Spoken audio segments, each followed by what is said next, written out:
Do an intro and then get going. Well, maybe. I mean, we'll probably do an intro once I work my way up.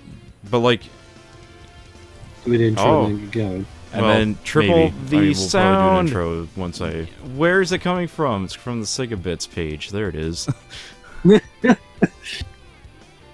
Processional strand right here. All right.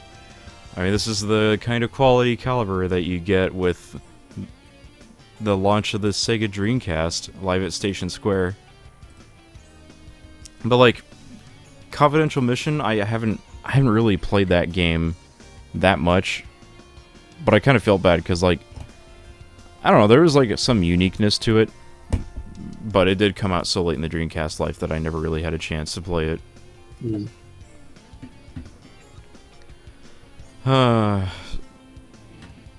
So yeah, like this is like there's one thing of like for Sonic Adventure for Dreamcast is that it has honest to goodness DLC that you can download from the website. Are we supposed to be half sound? Half sound?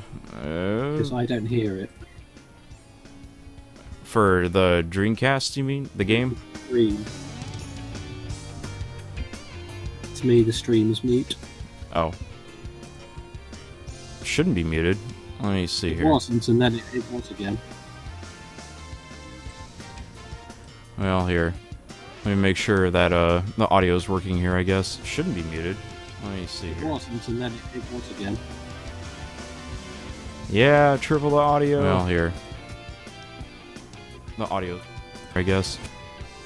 I don't know. Try to say something, Overlord, real quick. Is it just my page being dumb, maybe? Hang on, I'll refresh it. Alright. Because of course, keep in mind, there is a delay. A significant delay. I've got audio now. Yeah, there it is. Have quadruple the audio. I just muted it, okay. Alright, let me make sure Sorry, this my bad. That's all good. Oh, yeah, but... Like, that's... Again, like, talk about, like, the DLC for the Dreamcast.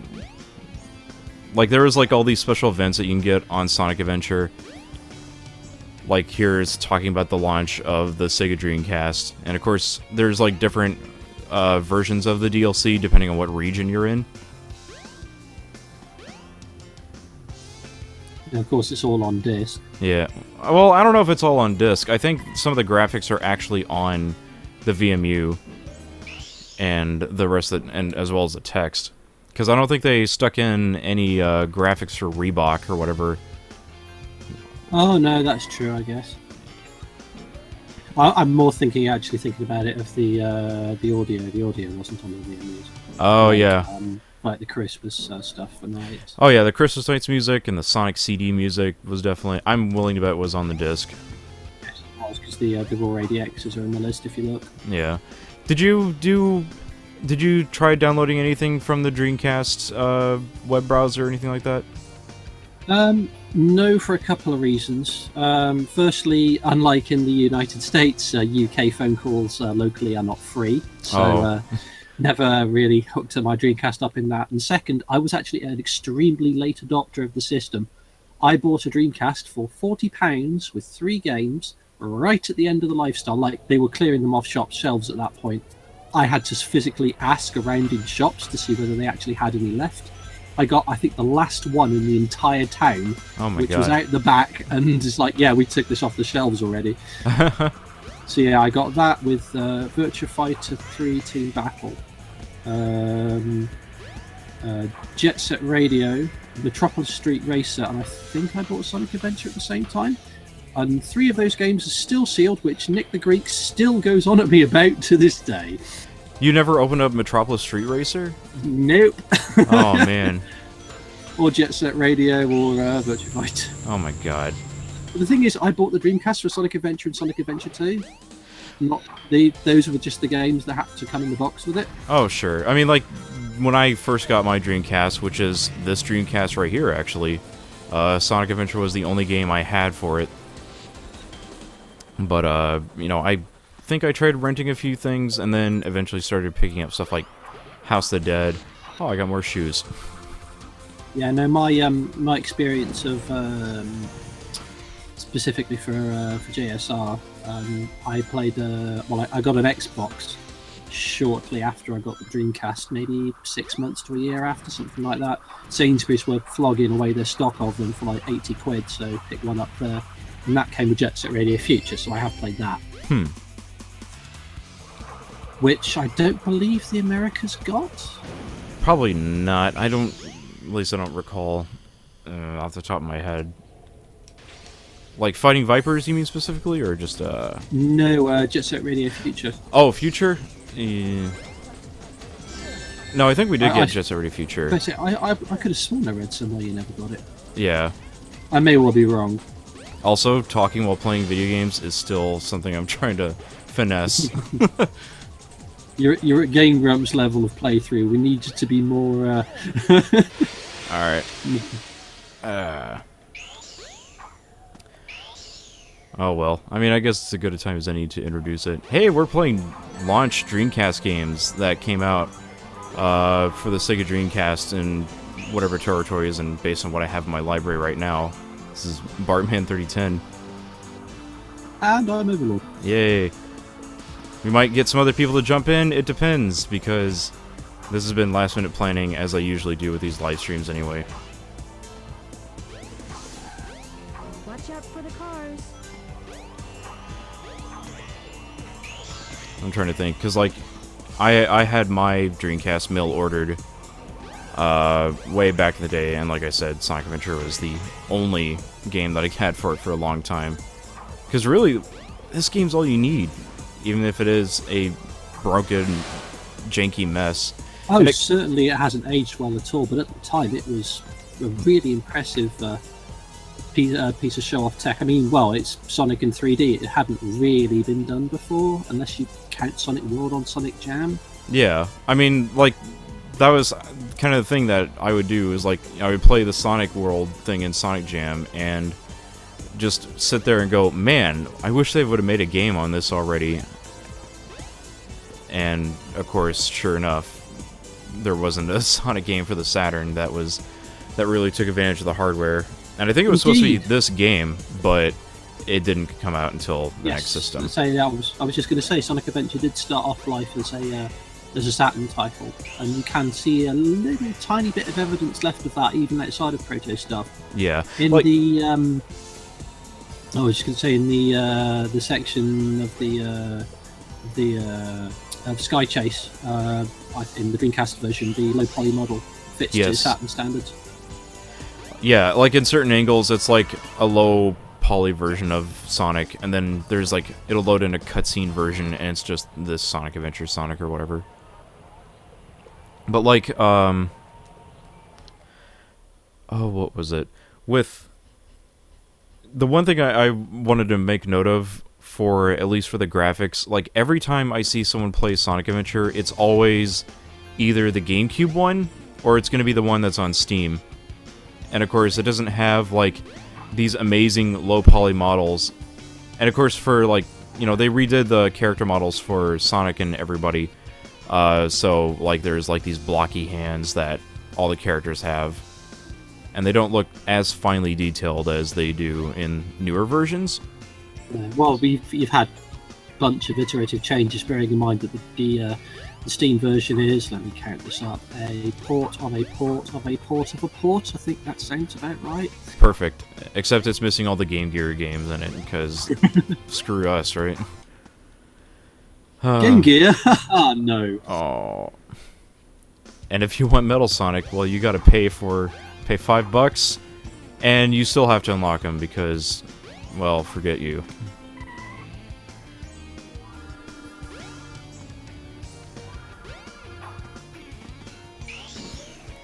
Let's see. Like, what were your choice Dreamcast games when, you know, when you were able to finally start to build up a collection of them?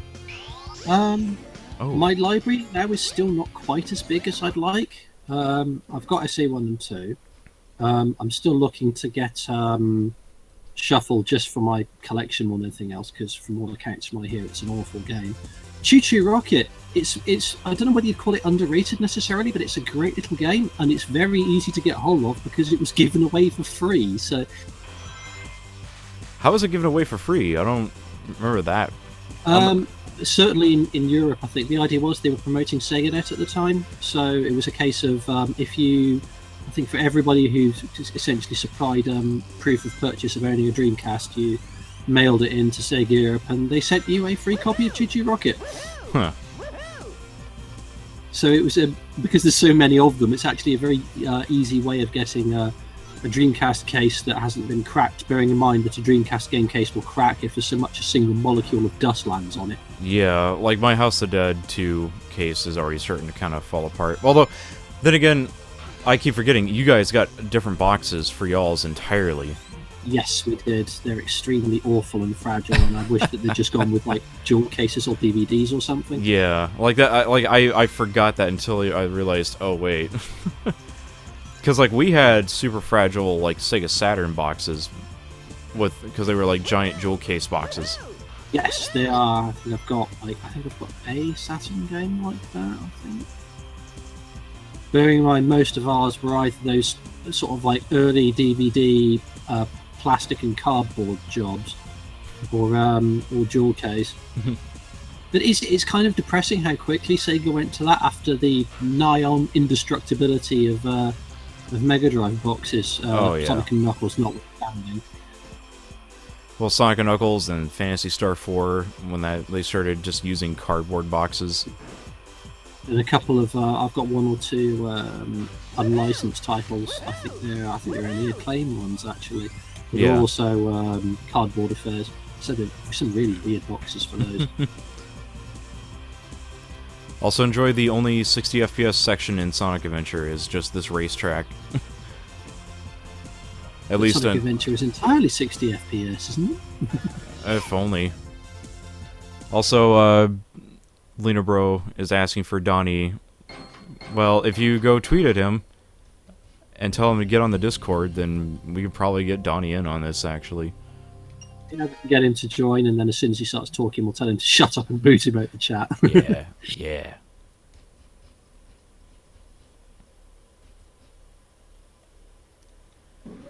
Welcome to Twinkle Oh, Park. right. I forgot the Sonic Adventure DX on Steam. You don't have to pay for the DLC on that, because they just bundled it with that version, because I guess they got lazy. It's like, it's fine. Sega lazy? Surely not. No.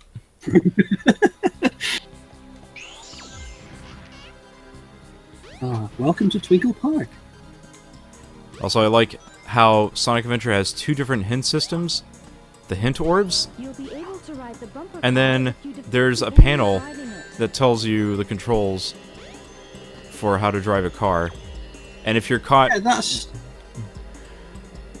If you're caught riding... Yeah, like, you can still take damage if you're trying to read a sign and you can't move or anything. You'd have thought they'd just get the T-Con orb to tell you. Yeah.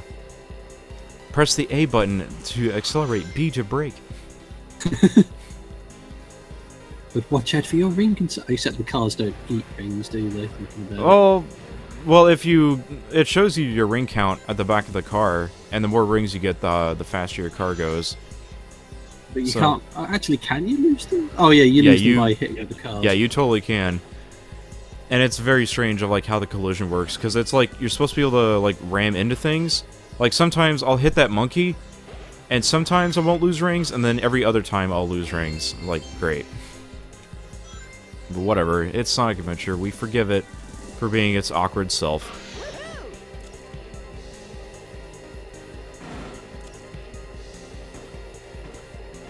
And I do kind of wonder if, like, you know, people will go back and try and play, like, Sonic Adventure on Steam right now and be like, you know, why in the hell was this game ever popular? But... Oh, wow. I just learned something. I had no idea there was an onboard HUD mode. Oh, yeah. If you press the D-pad up or down, you can change your camera angle. And you can be super far away or just do a bumper camera. I mean, God knows why you'd ever want to play in the sort of like a driver view on this game, specifically for that section there where you can't see the bloody track. I can't even see what's below me because it doesn't angle up or down.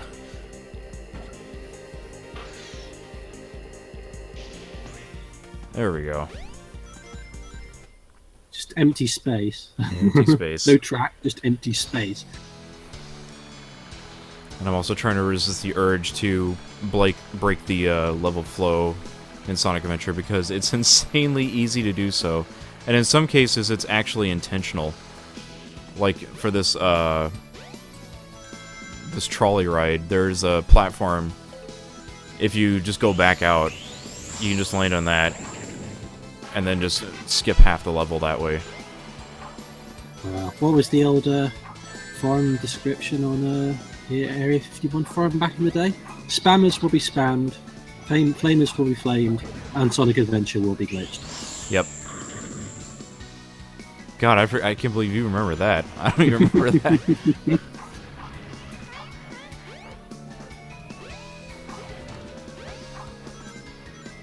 Oh yeah, I remember when I got my Dreamcast, it actually came with the Prima strategy guide, which I didn't realize until Kat pointed it out to me.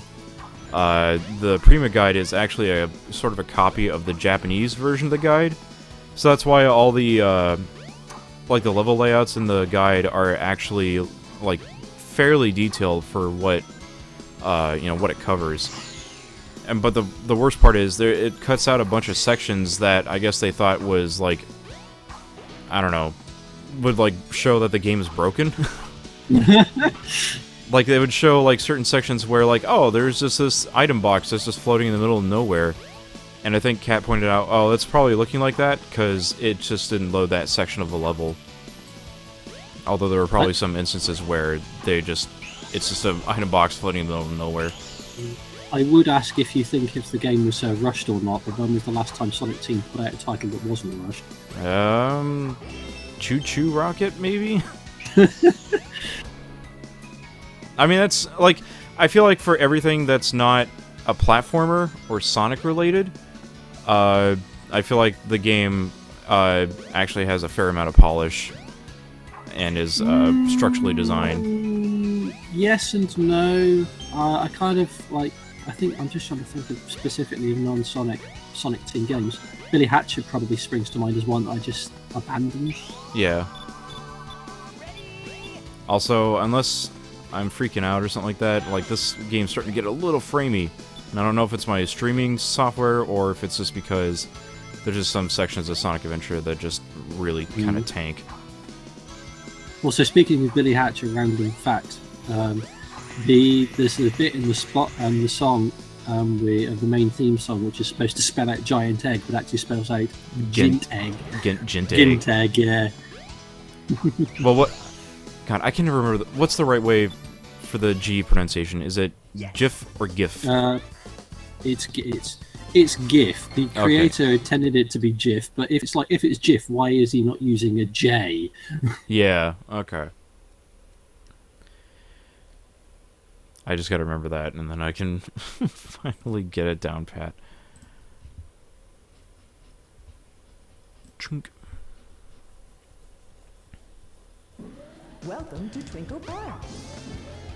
Let's see. I'm trying to think of like, cause like trying to think of like my choice of Dreamcast games for like what I would like to play is Rayman 2 is one that I definitely like to come back to every now and then. Like, it's hard for me to go back to Sonic Adventure because there are newer versions, but at the same time, you can't do all the crazy broken nonsense that you can in the newer versions because they tried fixing them. But I also like playing like Power Stone on the Dreamcast since I don't know, like just the fast frame rate and just the outlandish design of the characters and all that. And we're not going to that casino. Like, that's just one thing of like that makes me think of Dreamcast is like you just have these different game types that were pretty creative for what they were. And it wasn't even just like the arcade games that you would see this in. Like, obviously, you know, when I think of Dreamcast, I do think of like Shenmue. Because there just weren't really any games like that. Not even at the not just at the time, but also even today. Like, when I think of an open world game, I can't help but feel like, 80% of it is like you can murder like random pedestrians that you run across. Like Grand Theft Auto is open world, but like pretty much any any kind of open world game that's copies a Grand Theft Auto type of motif. Like there's like this weird thing where you can just attack anything, but then Shenmue is like, it's sort of a humble Japanese approach, I guess you would say, where like everything has a fair amount of detail given to it. And I'm just gonna hold still here for a second, because again, it's super hard to think and talk at the same time. But like everything in Shenmue kind of had a life to it and had sort of a purpose to each thing, whereas in like Grand Theft Auto, you can like run around Los Angeles or whatever, and you would be able to, like, you'll just have these random computer NPCs just spawn all over the place. And you also had, it was obviously a much grander scale compared to something like Shenmue, in terms of, like, the environment. Yeah. Also, this sick lighting that Sonic Adventure has also makes me think of Dreamcast. Like, I mean, you had weird colored lighting on Nintendo 64, or like this weird rainbow effect you would see in like a lot of shooters for it. Like, I remember like Quake 2 would just have like these random spurts of like pink, blue, and orange like all over the walls and stuff like that. Because who doesn't love a sort of blue-green tint? But like everything looks like it's just radiating off of the walls and everything. Like, I'm sure if you turned off the lighting, and I think even the modern ports of Sonic Adventure doesn't have this kind of ambient lighting to it, or at least not to this degree. Like, these would probably just be like plain white walls, but like here it's just got like this sort of blue-greenish tint to everything, which I always freaking love. I love this type of stuff.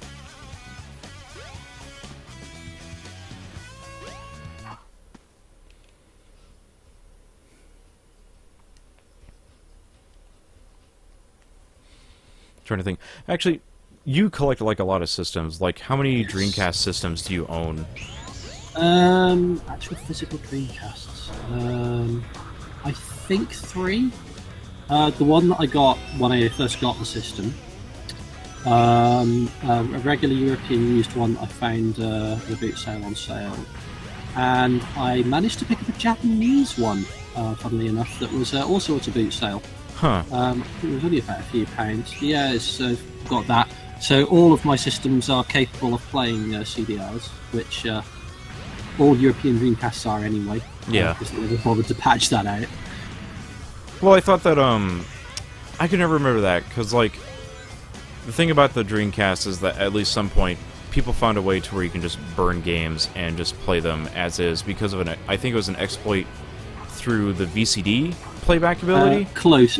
Mill CD. It was a sort of a karaoke format that was only ever used in Japan. Oh, okay. Because it looks like, if you try to boot a burned CD from the BIOS system, or from the system menu, it looks like it's going to jump to something else, like it fades to black, and I'm sure some sort of code tells it to break that, and then just restart the system. But it's kind of funny actually how that all worked out, because the people who did the initial cracking of the system, and then they started mass producing like dumping games and putting them up. Do you know how it was that they actually got caught and busted in the end? How did that happen? So essentially, what they did initially when they released it was something that was legitimate and perfectly legal. I can't remember whether it was the Utopia boot CD itself or something else related just to the exploit. Right. But they decided to make the rather amateur mistake of including a photograph of themselves or on a nice frame picture on the disc image. So when they started releasing all the illegal stuff, the police had a nice little visual copy of what all the devs looked like. Fan-freaking-tastic. Good job, lads. Good job. Yeah. I mean, that's not on the... that's not quite on the level of, like... Well, no, I don't know. That's probably is on the same level of, like, You know how a lot of independent hackers would have like these crass usernames like "fuck you," Yeah. and it's like they never grew out of being 9 years old, and they are just content with just using these weird usernames and just these garage type of mentality of like, whatever, we're just having fun. Which is perfectly well and good, providing that you then don't start doing a mass piracy operation. Yes. Oh yeah, it's not Sonic Adventure without Sonic wigging out on the physics. I'm just waiting for that to come up. Ooh. Oh yeah. Oh yeah, he just stops and does a bit of backwards walk. Ah, okay. There we go.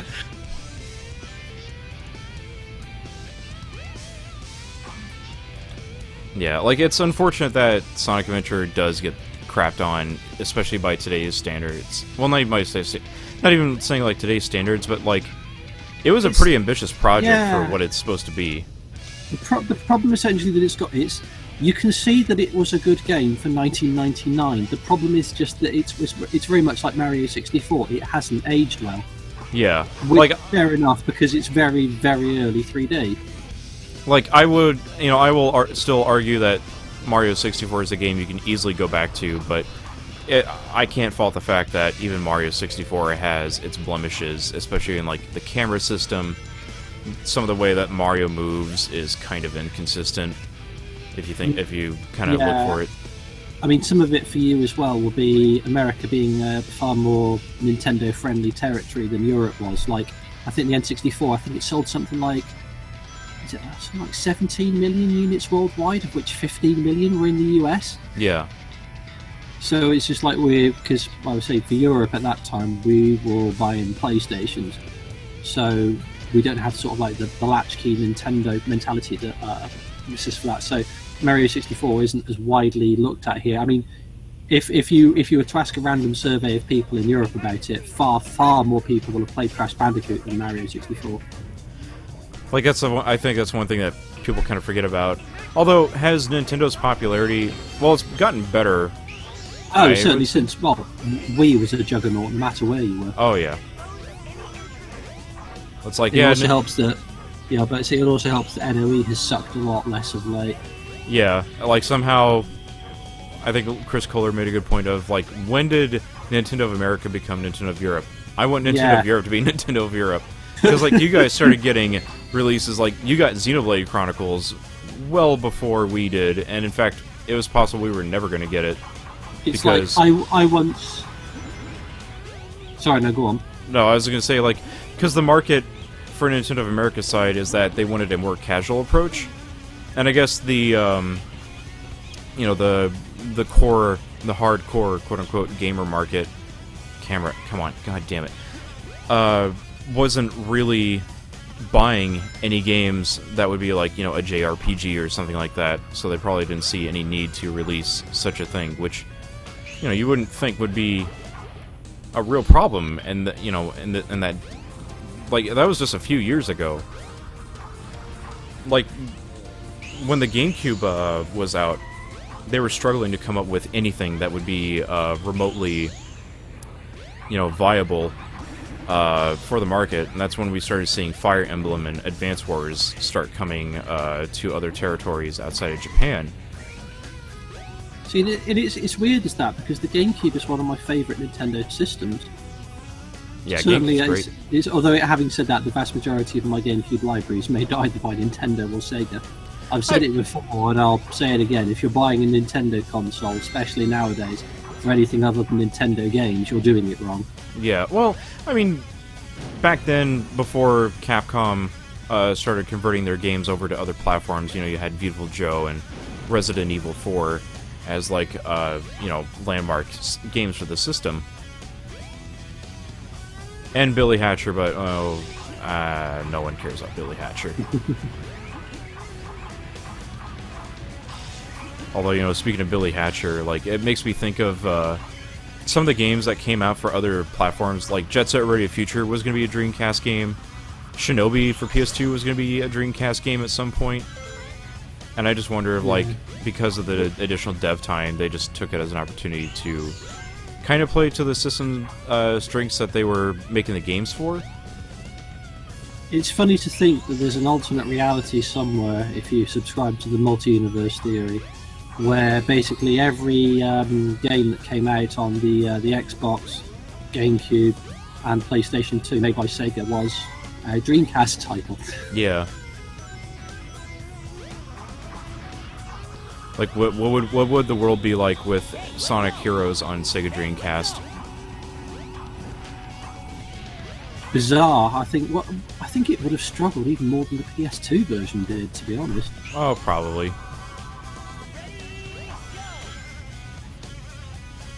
Oh god.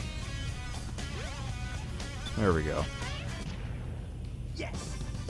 I should get back to Billy Hatcher at some point. I'm near the end of Billy Hatcher, but every time I try to play through it, it's just so frustrating. Yeah, that's pretty much the reason that I stopped. I've not touched it in years.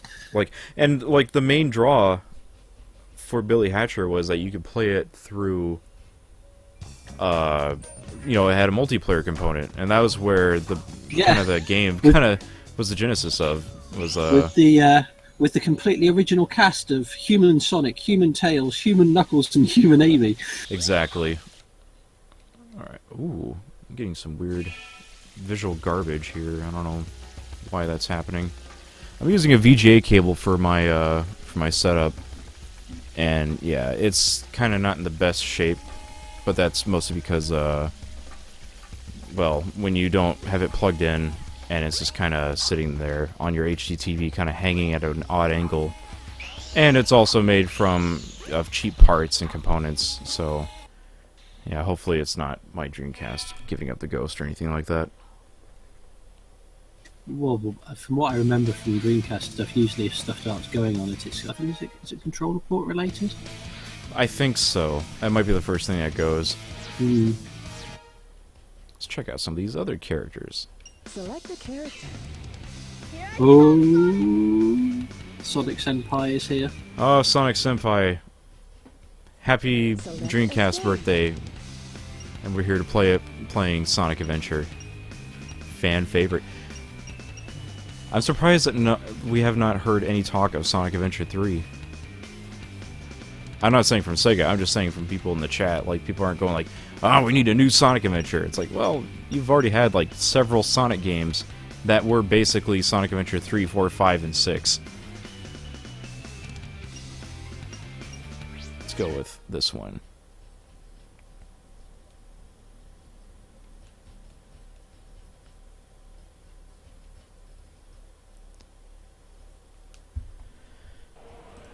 Let's see here. Hooray! Happy Dreamcast Day indeed. Yay. That's true. It is basically a national holiday, since, I mean, obviously it is Sega's last major console, even though, they've still continued to make plenty of arcade games. Pico Beaner, I think that came out after the Dreamcast did. Oh, yeah. So that's the last Sega console then, is that right? I think it may well be, unless you count the Sega Toys division. Yes. Actually, that's a really weird one, because it's so backwards, the Beaner, in what you'd expect, insofar as it's a Sega console with a Pokemon game on it. Yeah. Oh, God. Oh,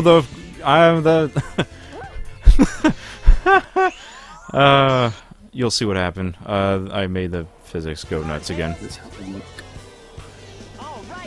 Well, see you, Tails. Tails.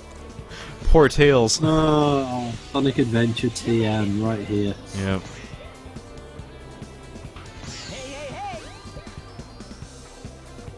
Yeah.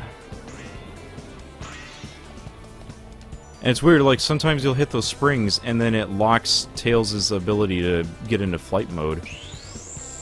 At least in this game he can fly. Yeah. Like, I mean, obviously in Sonic Adventure 2 he's got the mech stuff, which I don't hate, but it's obviously not, like, the best part of the game. But, like I applaud the fact that they try to give as much 3D, full degree of movement with all the characters that you could play as. Especially when you, when I play, like, Sonic Unleashed, or Sonic Generations, it kind of feels like you're on a track, and sometimes if you do break that track, it starts to kind of get really bad for Sonic. Like, there's obviously, like, the 2D sections, and if you try to blast through some of that stuff in 3D mode, the game doesn't like it. Select a character. Okay, let's go.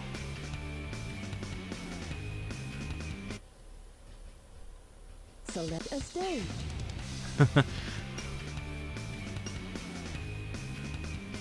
I'm personally more partial to the free range model. Although you can argue that the mech tail. Well, I was going to say the mech tails mode gives him something of a more different playstyle to some of the other characters, but at the same time, it's Robotnik did the same thing in SA2, so it's not unique per se. I mean, part of Sonic Adventure 2's gimmick is that it had the 2-player mode where you had, the 3 different gameplay modes. Yes. And you can play with other people. Like, why don't the modern ports have, like, 4-player modes or something like that? Like, I mean, it'd be kind of horribly imbalanced, because you have the different characters. Maybe the syncing's too hard to do. That might be part of it, too. Bearing in mind that it'll all be online now, it's difficult enough to do that for a game like this with 2 players. Yeah. I mean, but the thing is, like, who wouldn't want to be able to do a 4-player Big the Cat fishing competition? Exactly. Where's the fishing minigame? Like...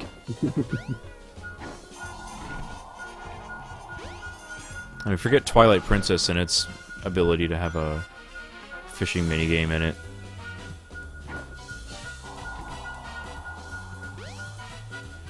In fact, we have to at least pay homage to our good buddy Big the Cat sometime. Oh, look, it's the Knights logo up there, but I gotta get a good angle on it.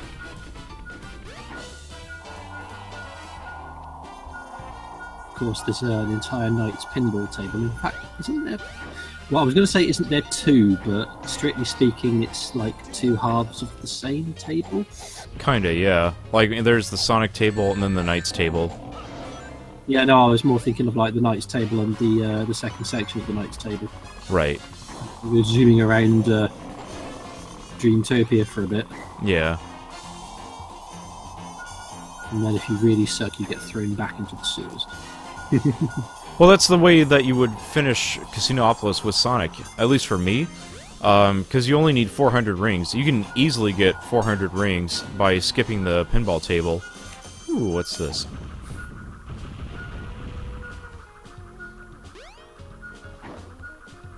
Bust up that statue real good. Knuckles the Vandal. Hundreds of thousands of pounds of damage.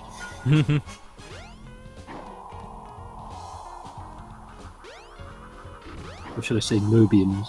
Yeah. Oh yeah, Smobians. Actually, back when when Sonic Adventure came out, that was kind of the weird thing. Oh my god, I'm losing my train of thought because I have this thing ringing in my ear.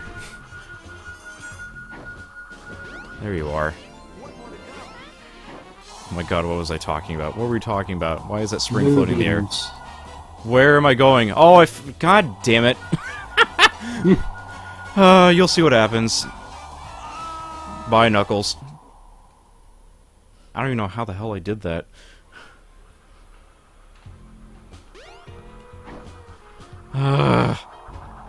Wow, you actually managed to completely drift out of the level. At least you kept to the shards you'd already got, although that'll ruin your rank. Yeah. And you died instantly, good job. Yeah, I'm the best Knuckles player. Although there's no ranking, well, oh yeah, there is sort of a ranking system in Sonic Adventure, and that's fire. But it's mostly like, get 50 rings and then get the emerald shards or whatever. Or there's one without getting the hint orbs. I always liked how inconsistent that is. Like, there's the... I'm gonna hold still for a second so I can think. Oh my god, yeah, see, this is what happens when you have live commentary and you're the one playing, is that you gotta play well. Okay, the hint orbs. So some of these will be like, it's gonna tell you where the emerald is, and some of them are like, they just give you like general control help. And if you hit those, it doesn't count against the mission. I don't know, that was just one thing I always thought was kind of funny. This way! Alright, through the wall. How do I do that? I'll just get on right on that, T-Car. Let me just get over my Game Shark with the walk through walls code. Just get the no clip going, yeah. Bring down the console. Select it. Chinese text converter. Reverse text edit. Select the stage. Now we'll go back to Twinkle Park. That was another thing that was kind of neat about Sonic Adventure, is that with the different playable characters, it's basically using the same level layout, but it has different item placement based on what character you've got. The robot that was following you is closing in on you. It'll be over. It's a technique that a few games have used. I think Heroes did something similar, except it's sort of like blocked areas off. Yeah, and the video's being weird again. Alright, there we go. I think I'm gonna have to, yeah, I'm definitely gonna have to get a new VGA cable at some point. This poor thing's kind of had it. Although that we have a request from Mr. Hedgehog to play Big Emerald Coast at some point.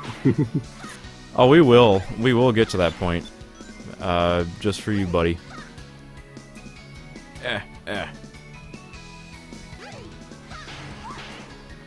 Although it was weird that Big kind of had it. Oh, I need to make sure that's set. Like, Big had his own version of Emerald Coast, and it was just a variation on the first section. Well, yeah, but does he? Because I think that section's probably somewhere in the main level. It's just a case of how you access it. Kind of, but it's supposed to be around that that lighthouse. And some of that area doesn't really appear for Sonic.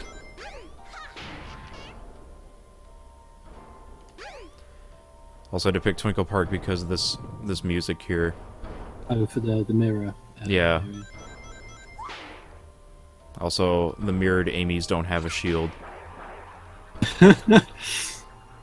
Advanced graphical quality that we've forgotten to do an element of. It's still a neat effect, though. Oh, it is, yeah. And I must admit, whenever I'm doing this section, I always look at the one that actually corresponds to the controls on your stick. Yeah. Although that's hard to tell sometimes too. Like that's one thing I think is really cool about the camera work in Sonic Adventure. Like, okay, now I can finally tell which one is like the actual Amy. And it's just this one that Zero. You can see the targeting reticle for Zero.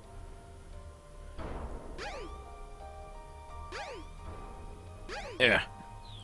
Come on, Sonic. Oh, right. I remember about these monkeys. Like, you can pick up their bombs, I think. Also, I kind of wonder about the development of Sonic Adventure.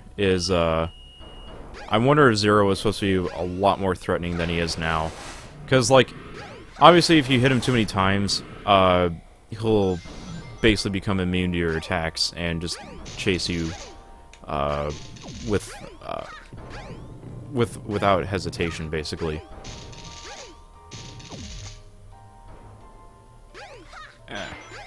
Like, it makes me think of the timer in Knights, where if it touches you, it basically is an immediate game over, and it's like, it's so scary. There we go. I just got this bomb. It's cool. Bombs, you say? Bombs. Yeah. Is that Ajin Fujimori all the way at Sega? I don't know about at Sega. but it is at least, well, at least, definitely you. Again, Yes, that is me. again, live commentary while trying to play games at the same time. Forgive me. Do you just run out of there hugging a bomb? Maybe. Oh. When She's hugging a bomb. I He's somehow... looking for the hedgehog shark repellent. Yes. Man, remember looking at this balloon here. One of the things that the Dreamcast mainers talked about is there was a world ranking system, and you can upload your high scores to it. And people abused the hell out of the ranking system back in the day. Like you would see, like for Times for Twinkle Park with Amy, people would finish it in 6 seconds somehow. Gotta love that. They had a Game Shark and they had another one. Action Like Replay. Exploder, I think. Yeah, oh, that's it. Yeah. Ah, yeah. All right. Well, special request from Sonic the Hedgehog himself. We got to get Big the Cat at Emerald Coast. So. Select a stage. Sweet. There we go. Good taste, Mr. Hedgehog. Indeed. So, Gene, what is your... when did you first get a Sega Dreamcast? I got it October 31st, 1989. Nice. Because I had to sell my entire N64 collection to buy it. Ooh. Was it worth the trade? Yes. Silly question. Absolutely. It absolutely was, because I got to play Power Stone and Evolution and Skies of Arcadia as well. Yeah. Are you saying that Duke Nukem 0 Hour doesn't compare to the might of the Dreamcast library? Yeah. Damn. That's You exactly. got Duke Nukem right here. Froggy, where are you? Damn it. Damn it. There we go. I'm gonna grab this bomb here. There we go. This is my favorite thing about Big. He has the ability to just hold things with his mind. And if I rub it the right way, yeah, there we go. Telekinesis. There we go. Alright, let's do some fishing. Yeah, I kind of feel like Skies of Arcadia is a game that I regret missing out on. I did get it on Dreamcast, or not Dreamcast, but on GameCube. But I can't remember what are the significant differences in it is. Oh. For Sonic Adventure. Well, no, for Skies of Arcadia. Oh, sorry. Yeah. That's my train of thought. I don't think, if I'm honest, I don't think I've actually played it on either format. Yeah. So the only thing that they really did is they added a few more. I think they added a few more story segments or some side quests. And if I remember correctly, one of the big things was the audio on the Dreamcast version. I don't know if it was general voice acting or music. I think there was some voice acting in there. So we'll just go with music for now. Yeah. It was a higher quality on the Dreamcast version. Right. I'm wondering if that was because they were planning to get Skies of Arcadia on more than just the GameCube. Like, there was going to be a PlayStation 2 and a PC version, if I recall, and then they just kind of abandoned that idea. A little bit before my time, so I cannot give you an answer there. Yeah. But that would seem probably what they Well, were trying to do. no, there were like reports on like the other console versions of Skies of Arcadia back in the day. I just remember them specifically for some reason because, you know, a Nintendo fanboy wants to keep up on everything Nintendo so that they win, because that's just how it goes when you're a loser like that. But hey. But to be fair, I was also on the side of Sega. Like, Nintendo and Sega were my two pillars of video games, and anything else that came in was like, nah, none of that. Yes, I wanted a Saturn in the day, but I got talked into getting a PlayStation. And somehow, I didn't want a PlayStation. I didn't want a PlayStation 2 until I saw Final Fantasy X. Then I went, okay, that actually looked kind of cool. Yeah. Well, I was also going to mention, like, for Overlord, his avatar is very much a timestamp that lets you know his thoughts on the PlayStation. Yeah, pretty much.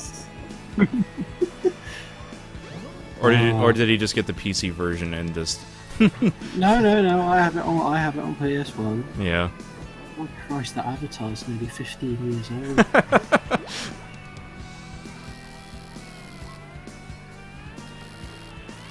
Can I ask us? Did I hear a question? Oh. I think it's from the background of Gene's. Oh, okay. Yeah. Or is that all these fish? Having said that, there is somebody in the chat. Zach is asking, can I ask you to a question regarding the Dreamcast / PS2 / GameCube / Xbox era? Sure, shoot one. What's your question? Let's have it. Oh no. I'm the worst at fishing with Big. Gotta up your game, man. I know. That's okay, you know. Well, I can think of a person that's worse at fishing than at Big. And he is currently out of Wendy's in Ohio. Oh, well. Why is it I know knew exactly who it was you were gonna... Oh my god. The sad thing is how do you actually bother to read the instructions and just realise that all you have to do is pull down on the control stick when it grabs? Yeah. Well, mine is more like the tension is like... It's very easy to break the line tension. And of course, obviously, you gotta flip between the X and A buttons to, like, reel in gently and then fiercely with the A button. And then I guess you gotta shake off the... When the fish tries to get away with the lure, you can't really reel. So you gotta, like, tilt the control stick left or right or down to kind of confuse it. And surprisingly very deep, these controls. Yes. And very poorly explained, because most people don't realize you have to hit the R button, I think down as well, R and down, to clap the lure as soon as the fish bites it. Then you'll get a 100% guaranteed catch rate. I must admit, I didn't know about it at first, because I'll admit I was guilty of skipping over the instructions. Well, actually, no, I read the instructions, but I don't think I grasped the whole press down thing at first. Yeah.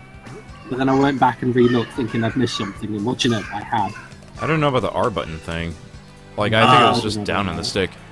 Oh, we can check because I have here a handy-dandy case. Ooh. Here is the question, by the way. It says, do you enjoy the almost realistic CGI-esque aesthetic / visual style of the early games in that era, such as Tekken 4 and such? Because he personally apparently does. Hello. Oh, and we are joined by Becky. Hello. Hey, Becky. Hello. You got to be quiet. Oh, is my mic still quiet? Yeah, you might want to boost it a bit. Yeah. I've got to do the boosting thing again. Let's see. I guess I just go... I'm gonna try one more time to get this this other fish, unless Froggy starts to go for me or something like that. So, for me, just to answer the question, it's interesting because it worked and it didn't. I mean, it's sort of like... I can remember seeing pictures of this does go a bit off Dreamcast a bit of an F1 racing game. I think one of the ones on maybe PC in '96. I remember looking at it at the time and thinking, "Wow, this is incredibly realistic." Yeah. I go back and look at the same picture years later, and it's a pixelated mess. So here we go from the official Sonic Adventure manual from the Dreamcast. Fishing mode. Fishing. Refer to the diagram below. A button, reeling in quickly. Analog thumb pad, tugging the rod. B or X, reeling in slowly. Once the lure has sunk underwater, tug on the lure to entice the fish. When the fish or frog bites the lure, press down on the analog thumb pad to hook it.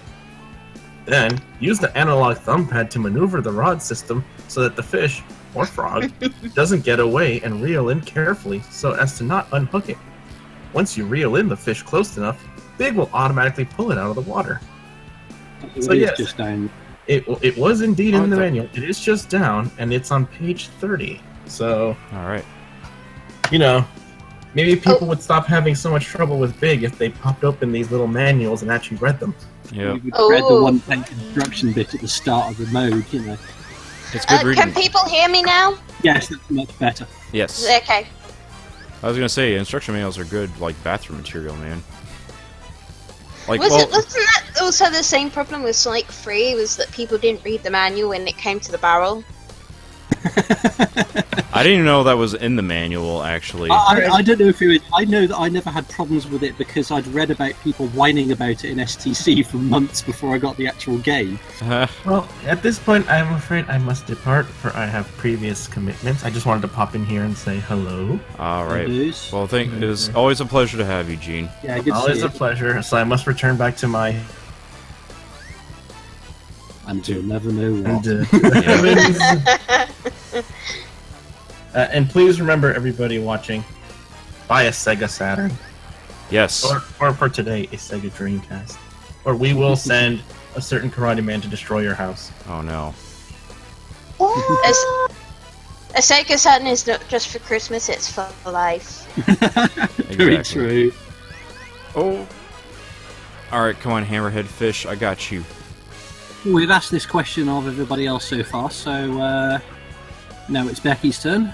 Your Dreamcast, when did you first get it and what did you get with? Oh, I got my first Dreamcast with Choo Choo Rocket. I got it around the time that they were doing the free Choo Choo Rocket deal. I really wanted one at launch, but I didn't really have the money to kind of make that happen. I mean, I was really hyped for the Dreamcast. I remember my dad bringing home the copy of Sega Saturn magazine, you know, the one with the Sonic Adventure reveal on the front. I was like, oh my god. Because I had no idea it was coming. I had absolutely no idea. I was just like, I'm gonna read all of this stuff and hope that it actually turns up unlike Sonic Extreme. Wow. Bearing in mind as well that this was back in an era when magazines were all we had for game news. Yep. This is pretty much pre-internet. Well, technically, I think the Sonic Adventure stream, the one where they actually revealed the game, was actually on Games Radar. I think it was one of the first online streaming events in terms of gaming, because I remember it being advertised in the magazine that they had the stream.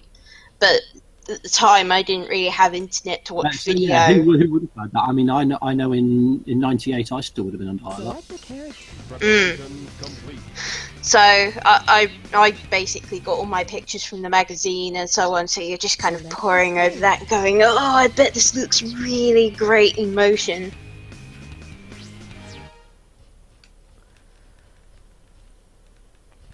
Yeah, I'm trying to remember like where the first time I started reading stuff about like Sonic Adventure. I'm sure it was like online, but there was also like a VHS quote-unquote magazine where it had actual gameplay footage from Sonic Adventure when it was being first revealed. And that was really weird to see, especially since they also had this tendency to kind of editorialize the event, especially translating things into Japanese by not actually translating at all. Yeah. Because somehow Kaijo Naidano means Sonic Adventure in Japanese. I had no idea. Huh. Which it doesn't. It's a lie.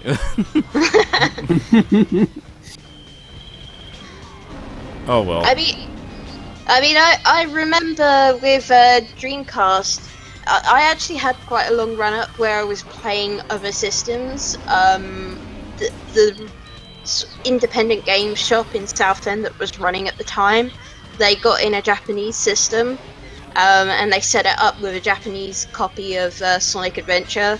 And I think I sat there for like a day playing the Tails storyline. Oh wow. I was just like, yeah!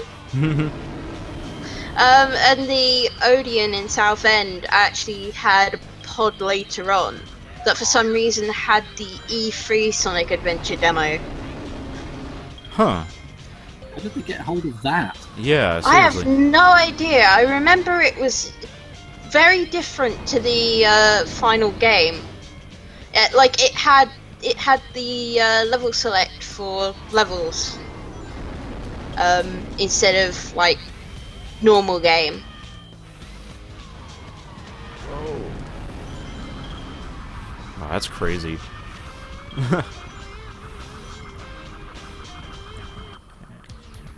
So speaking of launch games, have you guys spoken about some of the weirder ones like Pen Pen Triathlon?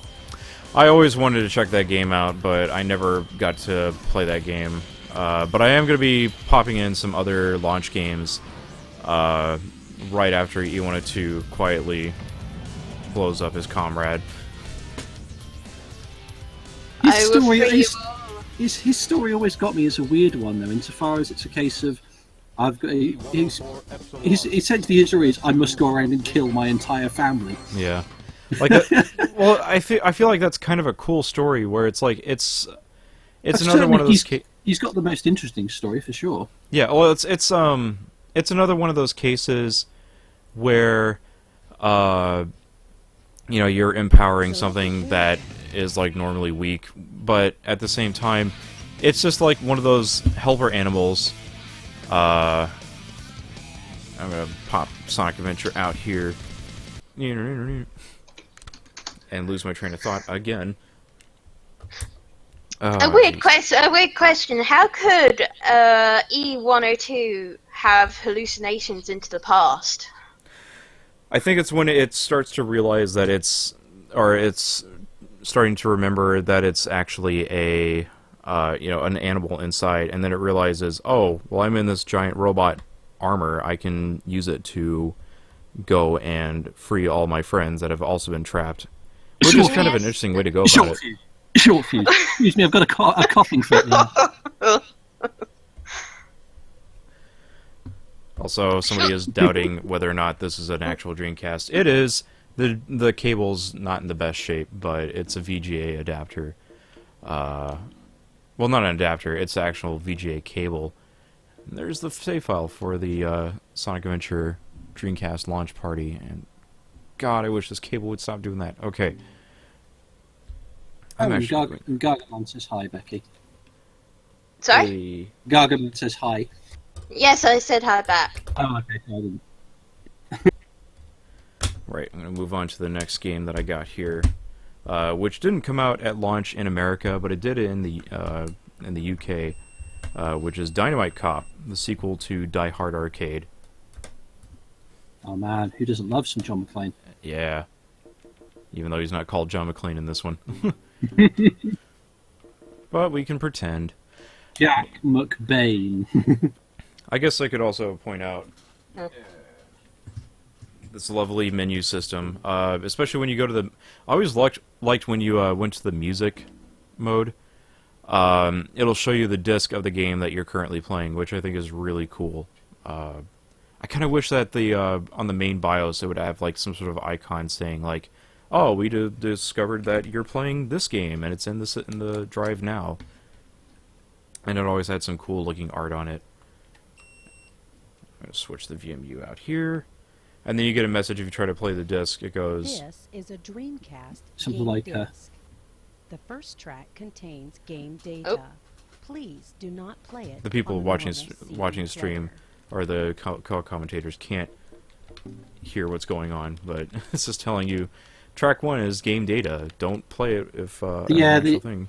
As somebody who's used to the European one, the Yank one just sounds weird. Yeah. But you are playing a Dreamcast game for a Dreamcast unit. It's like, who can we find with the most enunciated Queen's English? Yes. Yeah, there's definitely way too many Dreamcast games that I will not be able to cover today because I'm just not going to have time for it, but I've certainly got a fair share. There's only 200 games in the library, surely you can fit them all in. Oh, jeez. So I'm 1/4 the way there then. Oh, you know which launch game I was sad that we didn't get? Godzilla. Because we didn't get that in the end, did we? No, we never got that. I don't think either territory got that game in the end.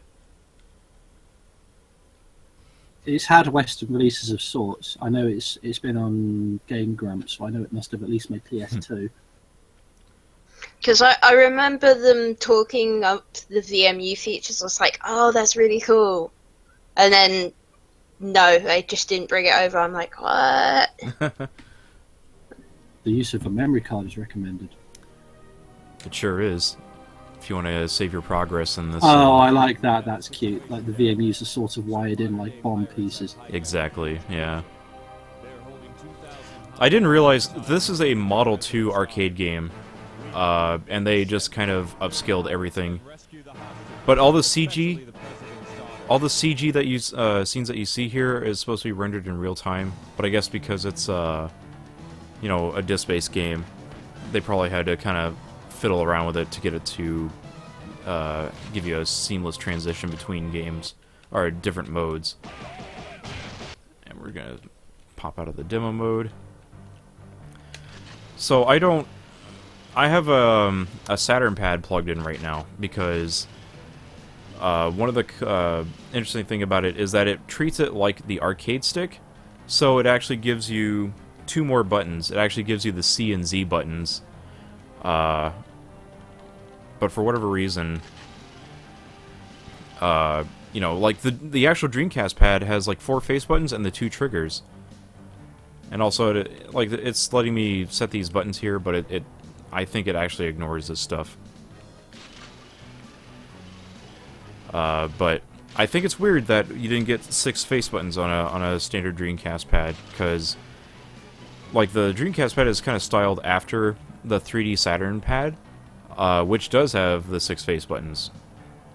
I don't know why they didn't. I don't know why they opted to not do that. Maybe they just thought it was like confusion or something. I don't know. Maybe. Here's John McClane, aka Bruno Dellinger, with his monkey buddy. Go, move it.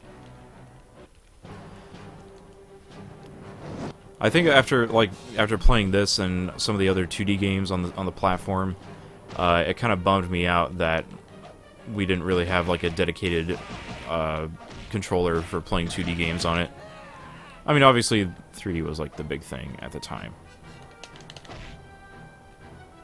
Did we really have any 2D games on the Dreamcast? I'm trying to think and I can't really remember any of them. Basically, any Capcom fighter would be one. Oh, good point. But, you know, besides that, there weren't really like too many platformers on the system. I was about to say, No. before the platformer qualifier, I'm pretty sure Choo Choo Rocket would count as a 2D game. Like, we've had... oh, that's true. It's kind Yeah. of 3D though. Well, It's kind of 2.5D. yeah. Bangio by Treasure is a 2D Dreamcast game. That's right. Wing. And it's also one of a handful of Dreamcast games that don't really work with the VGA cable. Which is unfortunate, but oh well. What can you do? Take that, Soda Drinker Pro. I totally drank his soda. I drink your soda! Drink it up! There we go. Ah.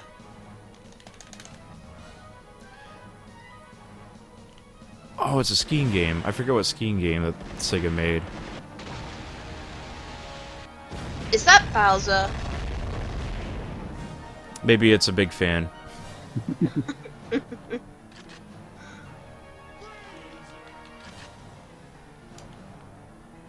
Oh, I'm getting the machine gun. Oh, no. See, the fun thing is, if you get the pistol, you can just arrest people without having to shoot them down or anything like that. You just can't do it to the boss characters. Oh, no, no. Let's use a nuclear bomb. It's cool. I'm John McClane.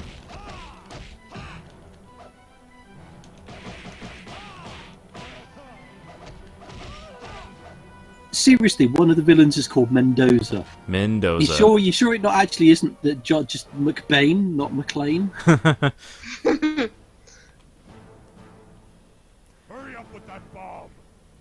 I'm kind of bummed out this still doesn't have the Die Hard license. Like, I feel like they should have kept with it.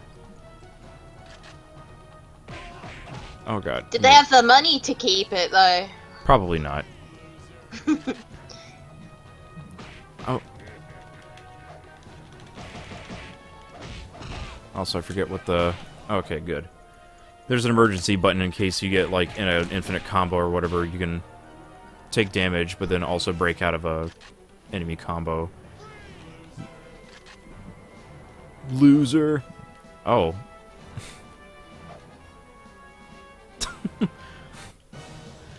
I'm not sure what I'm doing. I feel like I don't know all the moves in this game, even though there's like 3 main buttons. Like if I hold all the buttons down. Okay, it does that finally. Oh. There we go. Yeah, see, like I got grabbed right there. You can hold the... I'm pulling the shoulder buttons. And it breaks I'm me out of glad what you they're can doing. arrest them instead of killing them. Yes. Like, that's a really nice touch. Oh! It also really helps when you're just trying to... Who's the picture in the background supposed to be of? I think it's Bruno again. He's a well-known and liked character on board the ship that he's only been on for the first time ever. Exactly. And beating everyone up on it. You beat us up so good, we're gonna put your picture up on our walls. Starting to drop some frames here. Ah, this game's so good. Oh. And of course, as Gaga Man points out, you are indeed a cop in this game called Dynamite Cop, so... so of course you'd be able to arrest people. If this was a Die Hard game, is there a sequence in this somewhere that involves him having to take off his boots and socks? Well, you do lose clothes over time, so it kind of works like that. Oh, yes! Pick him up!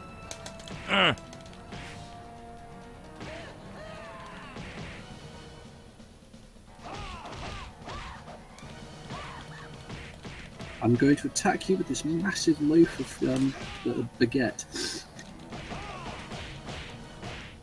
Loaf of baguette? Baguette loaf. Baguette loaf. I remember this game got really poor reviews by the time it came out, and it's really unfortunate that, because, like, I bought this game because I always thought it in, like, screenshots and everything, it looked really cool. But then I didn't... I guess even at the time, you know, for a $30 game, I wasn't too worried about the game's length. Because it's also really fun to play 2-player. And it does try to extend the game a little bit. There's an alternate mode that you can play where it gives you these same levels again, but there's, like, different things like guns do more damage to everybody and start with half health and stuff like that, but wouldn't quite do that. I don't... It's not quite enough to really extend the gameplay, I'm sure. And, of course, Gaga Man, if you're wondering, yes, this is VJ through HDMI adapter. Let me see here. E-Tech City is the brand, but like, it's done really well. I even use it for when I want to try and stream my old Windows XP machine. Oh god. Nice slide. Oh no, he's mad because you used his food to fight. Yep. Damn. A lot of great voice samples in this game. Oh. Here we go.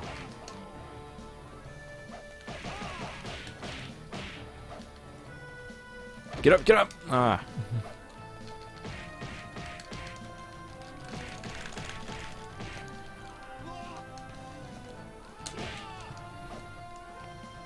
I can't tell if I was about to pick him up at that point. Because you're not... Probably wouldn't be a good idea to pick up large men. Especially if you... after going after, like, Streets of Rage, if you try to pick up a fat man in that, and try and do, like, a suplex throw, it just crushes you.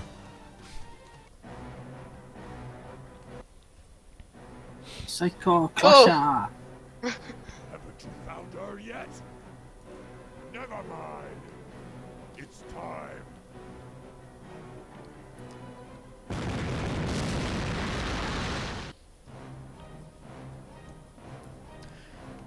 Also, if you compare this game to Die Hard Arcade on Saturn, or Dynamite Deck as it's really called, blah blah blah, there's not really much replay value in the original version on consoles, because, well, I guess back then, arcade ports were kind of I mean, you know, you had a loss in, like, content and in certain qualities because you're just dealing with lesser hardware. In fact, if you kind of look at how Die Hard Arcade works on Saturn, it's kind of hacky. Like, a lot of the cutscenes are, like, CD audio. It was always a crazy thing. Oh. Although in general, isn't the issue at launch normally that most games are basically quick ports of arcade titles that don't necessarily last very long? Oh, yeah. It's made it hard for me to... not so much now, but... Well, yeah, but, like, it made it hard for me to kind of go back to a lot of arcade game, like, arcade ports. Like, you know, if you want to play Pac-Man, do you want to play, like, the countless arcade ports that have come out over the years, or do you want to go with the NES version? Probably going to go with, like, the arcade version, because it's just the better representation of the game.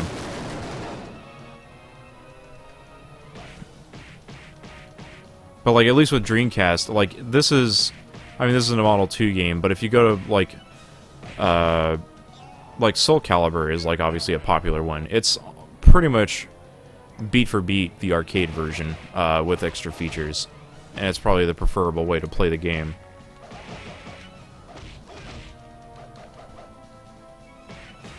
I don't know, like that's kind of the thing that's stopping me from, like, I keep wanting to try and collect for the Super Nintendo again, but a lot of those games are, like, arcade ports, like Knights of the Round from Capcom and stuff like that, and it's like, they're not really good representations of what versions you know, of a version you can get the game now. Hmm.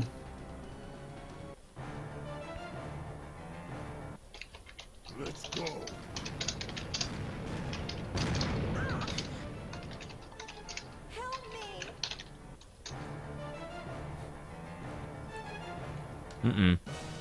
There we go. A suspicious pink suitcase. Mm-hmm. Where could the president's daughter possibly be? It is a mystery. I'm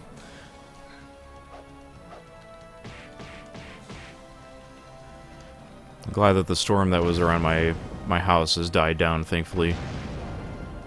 Because otherwise, we probably wouldn't be streaming right now. Like, it seems like every time I try to stream, there's, like, this huge thunderstorm that just pops out of nowhere, because it rains sporadically around my area. Not like a hurricane or anything, is it? Yeah. No, nothing on the grounds of, like, that, thankfully. Yeah, if it was, like, sort of like a hurricane or whatever, I wouldn't be here by now.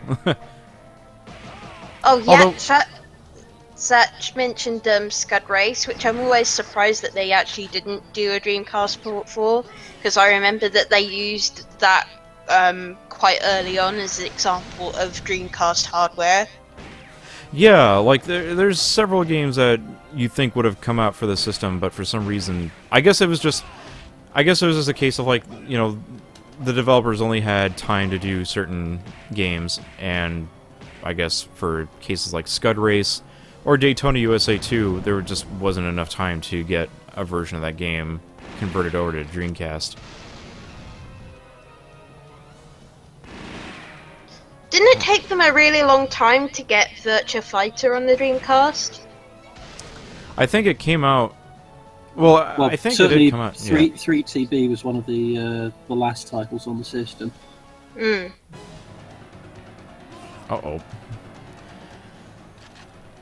Oh.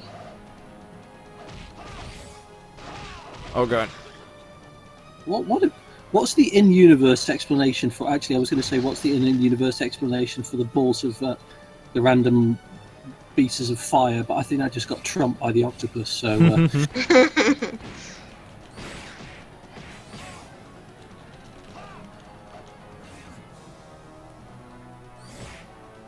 These weapons are useless right now. How did the octopus get there? It's been hanging out here. Oh, we did it. Maybe It's actually called Kraken. It's not that big. it's working with the terrorists. Flipping octopuses. Bad guy's pet. I can't go anywhere without my pet octopus. I suppose if you want to show off at the villain convention, you know, hey you guys, you have cats, I have an octopus. Oh god. I'm about to bite it here. Oh, I don't want that.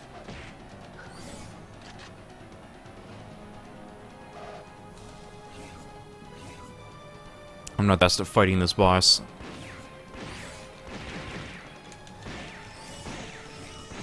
It's a bit unfair, it's like 8 arms against 2. Yes.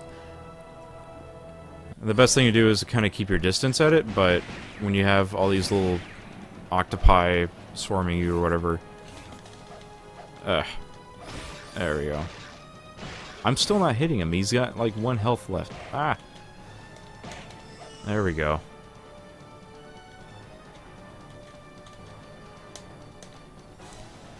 Oh, I might well be thinking of Fighting Vipers actually, not Virtua Fighter. Yeah. Fighting Vipers was one... Well, that was actually a game we didn't get, which is kind of surprising. I have a white label of it, with beta written on. Did we get the original Fighting Vipers? I'm trying to remember. That was a Saturn title. Yeah, it was a Saturn title. I genuinely don't know. Let me just check everybody's favourite Sega Wikipedia, SEGAretro.org. Yes. Sound cut out for the game for some reason. I don't think that's quite right. Let's see what happens when I actually get to the next thing here. Yeah, it seems like the music just cut out for some reason. I don't know why that happened. Oh well. Oh! I think this creature's a golden axe thing, whatever it's called. Oh, the rideable thing. Yeah. That's funny. Okay, so according to Sega Retro, it did indeed come out in Europe on the 7th of November 1996.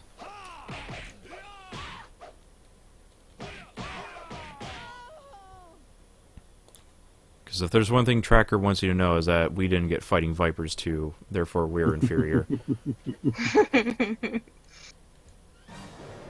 There we go, there's the music.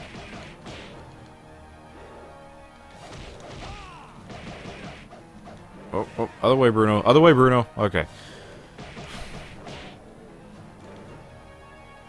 How long has that kid been stuck in the suitcase for?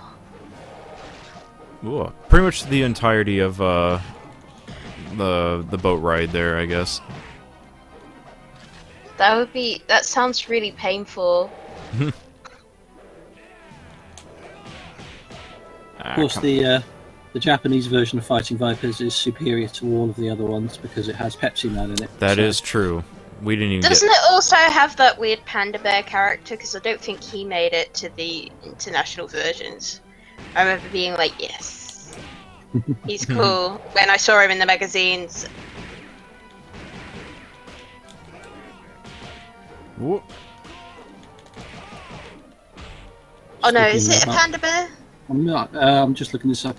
Kuma-chan, background character, playable in the Sega Saturn port by playing 50 games. I think that one did make it to the... Two-player character is Panda-chan. Yeah. Whoop. Ah. Yeah, it doesn't mention that one being exclusive, so...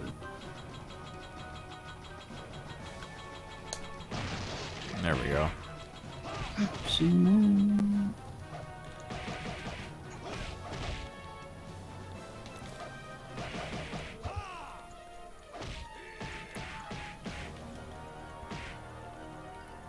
Now I'm just thinking of the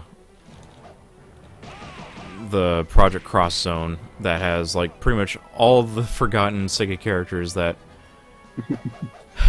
basically made it in. It's I can't break out of it. Yeah, I quite died there.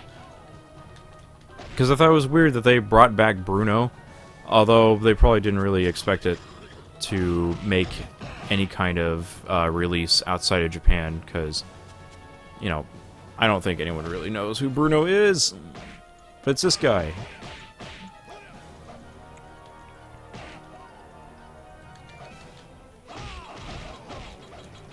Ooh. There we go.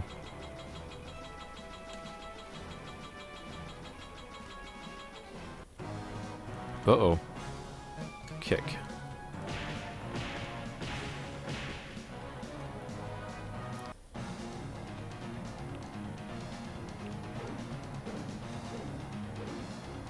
Success. Success. I've been meaning to play this game again. It's just... I mean, you know, obviously, when you have, like, a huge collection of games that you gotta play through or whatever, it just becomes harder and harder to kind of go back to some of this stuff. Not because, like, I'm saying, like, Dynamite Cop's primitive or anything. You just don't have time for it. So, essentially what I'm saying is you bought too many games and now you've got to play them. Yeah. The curse of the backlog. See, this is why I just need to sell everything I got and just get more Dreamcast games. That's how it works, right? I can work my way up to 200 with ease.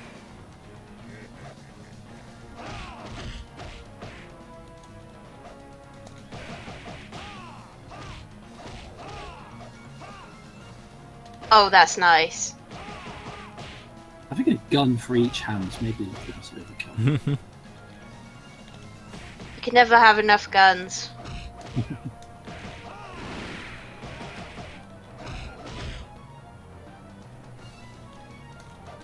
Oh, Ghost Sword Man.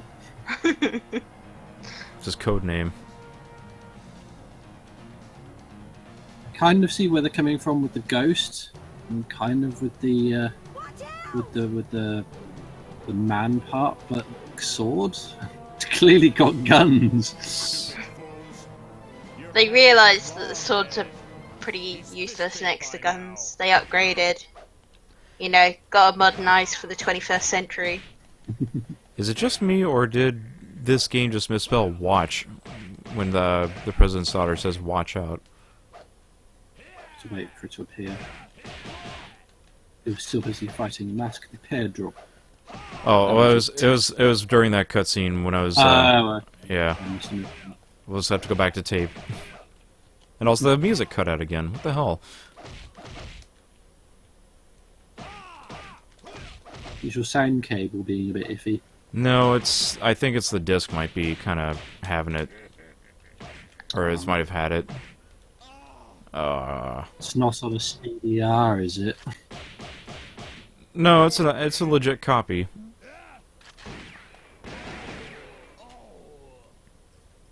All right, let's pick the stuff up. There we go. Help me!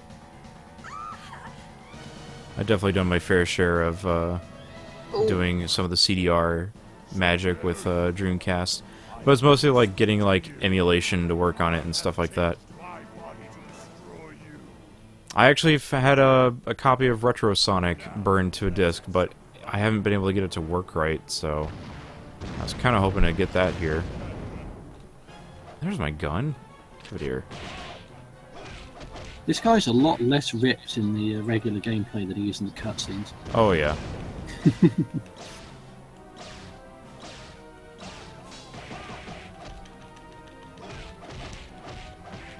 Meanwhile, as the president's daughter just lies there uselessly. At least try and get yourself to cover, love. It's nice that he got ripped at the gym before beating you up. It's always nice when they put effort in. Yeah, it's like I'm not just gonna randomly just sit here waiting. I'm just gonna get myself properly up for this challenge. Of course, you're still gonna lose. Yeah. Does he have a sword? Cause and a gun. He's got a sword and a gun. Yeah, he's got the whole sort of Wolverine thing going on as well. Ah.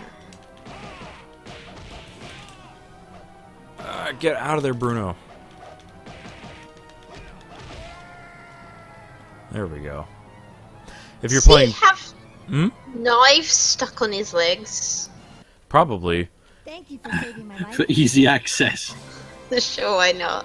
I'm going to stab you with my knee. I like how if you play this game 2-player, there's actually a like for the ending cutscene, it basically says like only one of you can receive the reward, and then you basically have to fight to the death. And also Ooh. an accidental. Ugh. Also, we accidentally sent a nuke off. Ha ha. Oh, us wacky people. Us wacky counter-operatives. You nut. And that's kind of... I mean, there's like 2 other paths you can take to play through the game, but this is pretty much it as far as the game goes. Also, Howard Drawson did the sound.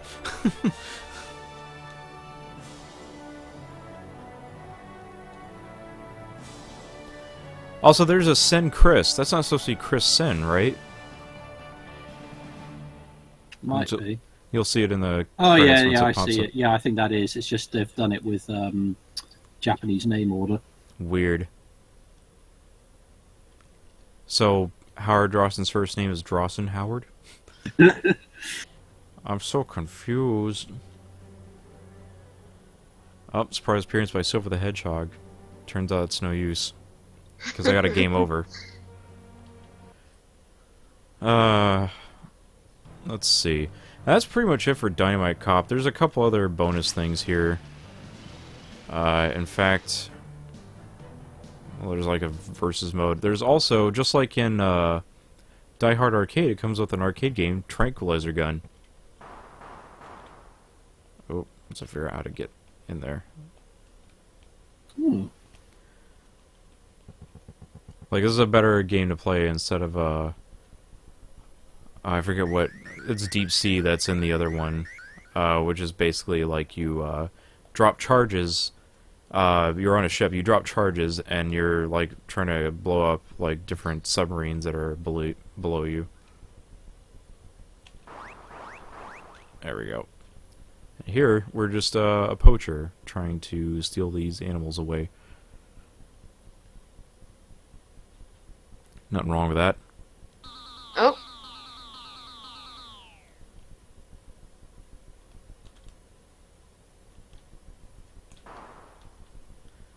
Oh, gotta be careful because, like, sometimes the animals will also try to steal animals away, making you have to, or makes you lose all your captives there. Man, I bet Peter loves this. Ah, they're cool with it. They don't know what a Dreamcast is anyway. It's true.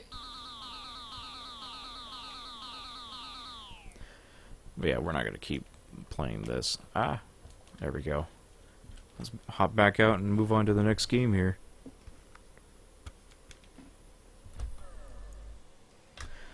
Yeah, the one thing I noticed when I was trying to pull these games, except for, I think I've already mentioned it, but like except for Sonic Adventure, the rest of these games are basically arcade ports.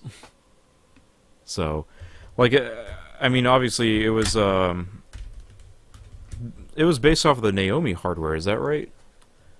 Which is why we get all these different arcade ports to the Dreamcast. That sounds about right, as Yeah. I recall. Like, I guess, you know, Sega was trying to do everything they could to make it as easy as possible to convert your game over from one platform to another. Because not only did you have, you know, the arcade ports, but you also had Windows CE compatibility, so you could port your PC games over by using, you know, Windows libraries. Well, I mean, in general, with the Dreamcast, sort of running up to with its development, it was all very much because it was about you still had the war between Sega of America and Sega of Japan because you had Katana and what was it, Drupal? Yeah, that's. Man, I think. a war between SOA and SOJ. I'm sure glad that's over. Well, considering that you have stuff like, Sonic Mania coming out, I'd say it's subsided at the very least. Like, it's definitely better than what it used to be. Coupling that with, like, the Genesis ROM hacks, which is a much better way to repackage your old SEGA games again.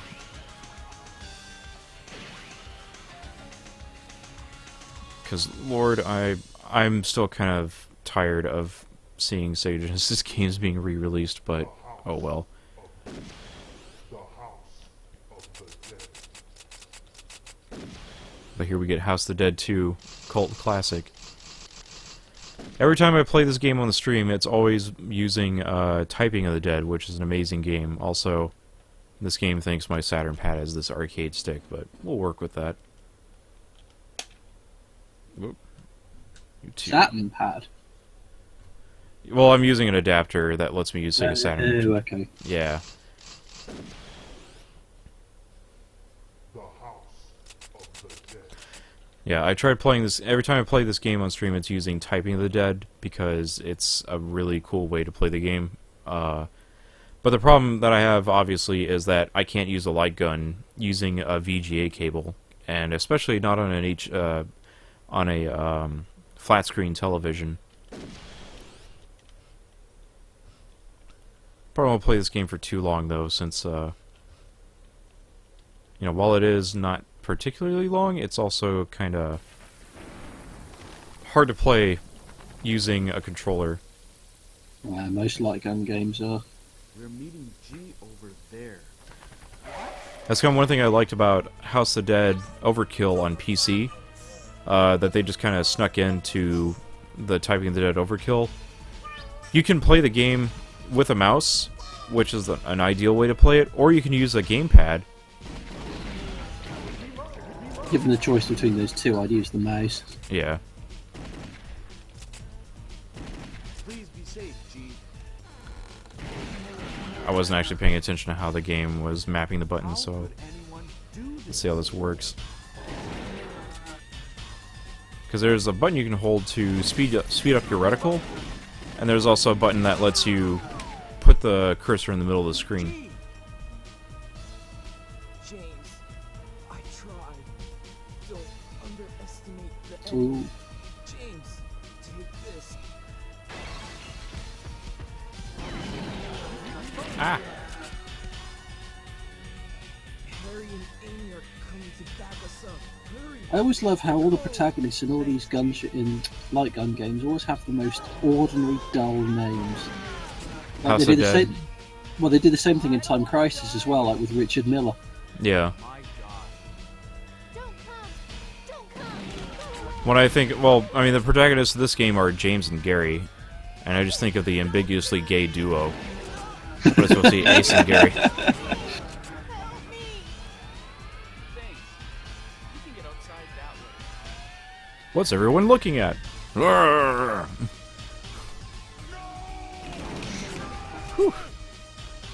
Aw, Thank you for rescuing me. you just wanted to live in the zombie-infested world.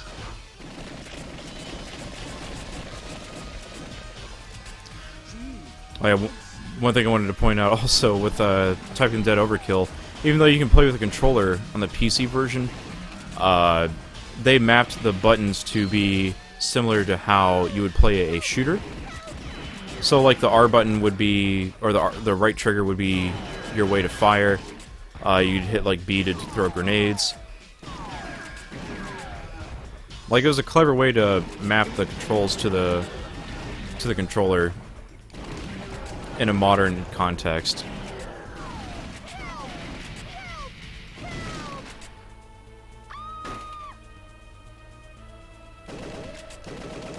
And again, trying to fire and talk at the same time and not shoot the people. Okay. Thank you.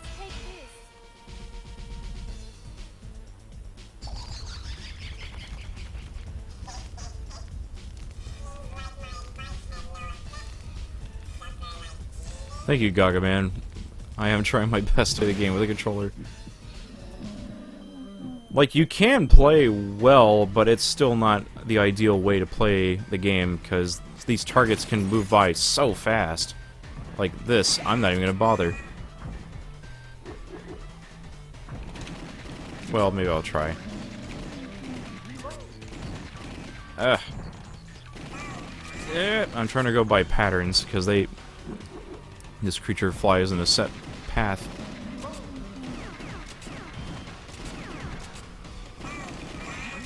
Are they calling the character G because that's what you called the character, or is that actually legit in the script? It was on screen as G, yeah. Yeah. I was gonna say, because that is hilarious if they're just going, "Are you alright, G?" I'm hitting G over there.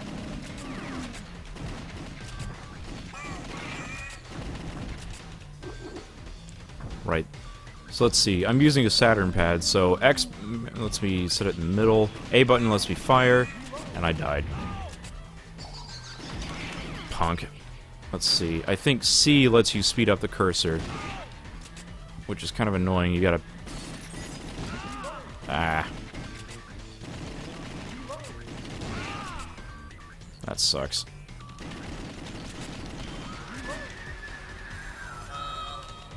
Like, the way I've started kind of playing a lot of Sega games with either a Genesis or Saturn pad is having one finger on the 3 main face buttons. So it's kind of a piano type of movement, because it's what you would do on an arcade machine is have a finger resting on top of a button to use it.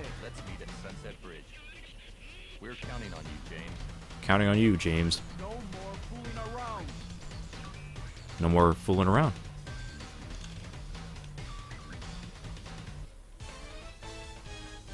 Let's split up into 2 groups, one of which only has 1 person. I'm sure nothing can possibly go wrong with this idea. Also, I forgot, they totally converted House of the Dead 2 over to the Wii, which is like the last conversion that they've made of this game, but it's using House of the Dead 3 as a base. And there goes my picture. What's going on? There we go. Thank you for rescuing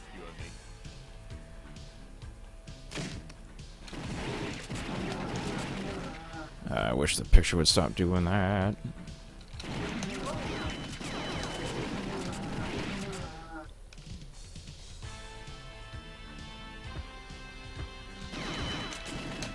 Yeah, this is kind of the thing about House of the Dead. There's not a lot you can really say about it, because it is just a light gun shooter, but it is great.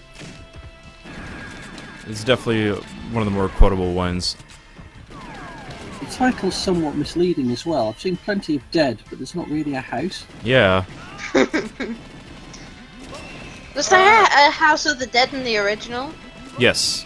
Well, there was the mansion. The Kyrian mansion is where all the experiments were being made at. That's where all those zombies came from. Ah. Oh.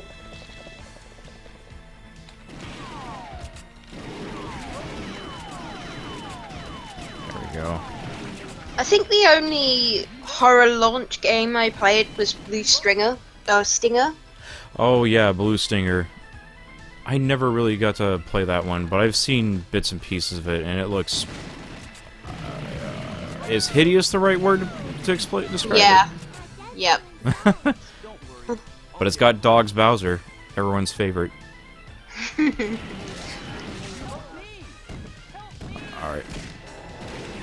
Okay. I remember trying to play it once, and I think I got more bored than I was terrified. Yeah.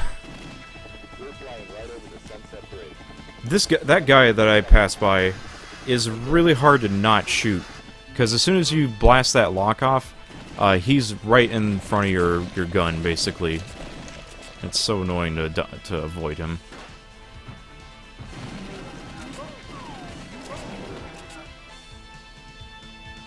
Like, there are definitely some points in this game where they're very clearly messing with your ability to kind of aim at something, and it's... Yeah. This guy's wondering what's wrong with his face. Ugh.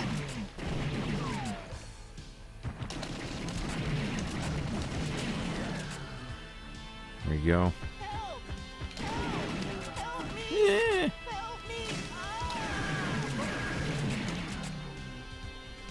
Yeah, I think after this level, I'm gonna cut off House of the Dead here.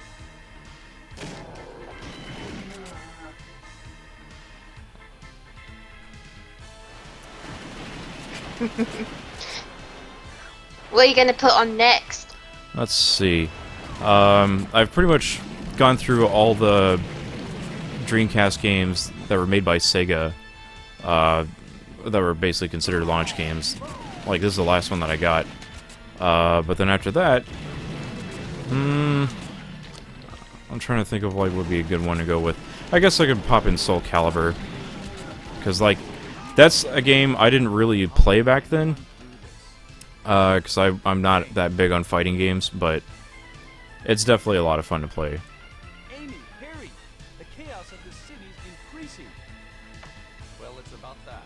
It seems like Goldman. Wait, we'll talk later. Also notice displaying this game in VGA kind of shows off some of the bad texture work that this game kind of has, or at least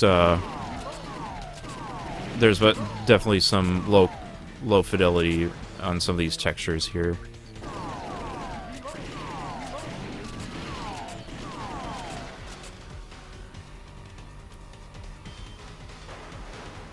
There we go. Lizard man.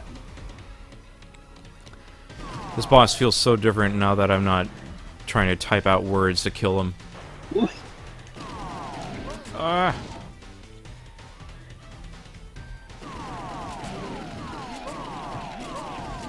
Just dump.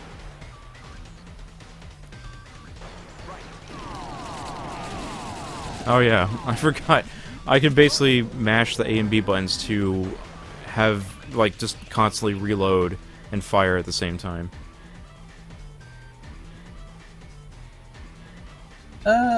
Splash. Who it is, no one's gonna get away with Also, I didn't realize there was a action figure for this boss in House, based on this boss for House of the Dead.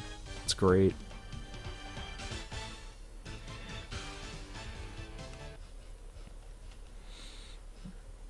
For a creature that lives in the water, he can jump really well.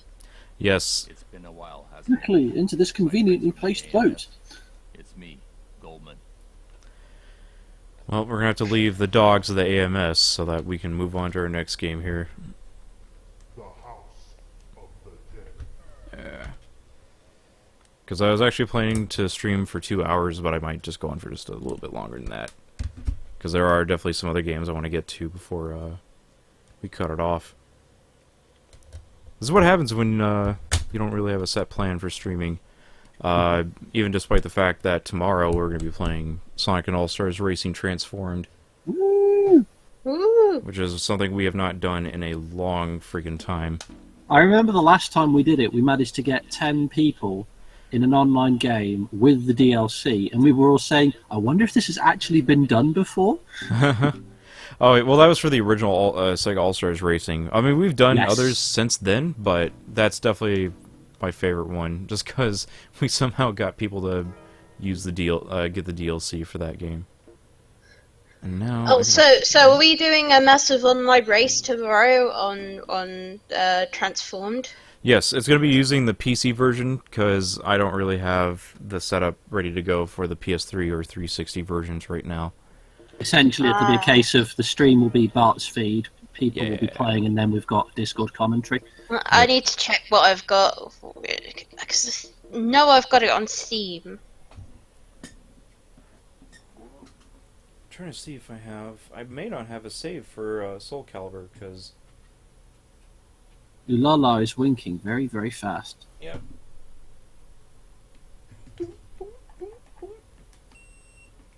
I also started using Dream Explorer, which is a tool that you can use for your Dreamcast VMUs to give it more space, and also lets you make certain files that you couldn't copy over to other devices, like let you basically do that, just that. Mm. Oh man, I'm gonna have to download Transformed. Yes, definitely get that set up for tomorrow, because I don't know how long we're going to be streaming for. I don't see a save, so we're just going to go ahead and pop this game off. Oh yeah, what time is this stream tomorrow? That's going to be... oh gosh. I can't remember off the top of my head. But it's on the front page of Retro and SEGAbits as well. Oh, go check. Yeah. Because I don't remember what this time is where Bart's only listed it in bloody UTC, not UTC, Central. Yeah. Yes, he has only listed it in Central. Right, let's convert that. Sorry.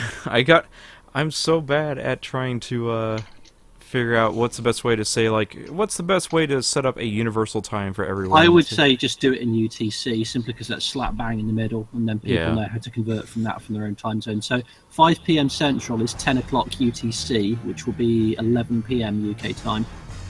Should I try to go... I could try to go for earlier than that? I don't know. I mean, probably have to set that up for next time so that... Yeah. No, don't worry too much about moving it this time, but it's just a case of... I would say when you're listing times going forward, at least list UTC, so because everybody can convert off it. Because for this stream, I did say 5 PM Central for this as well.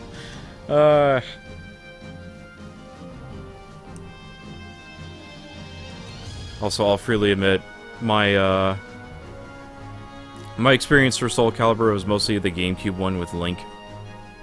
Obviously. But, like... no love for Darth Vader. No love for Darth Vader, or Yoda, or Kratos.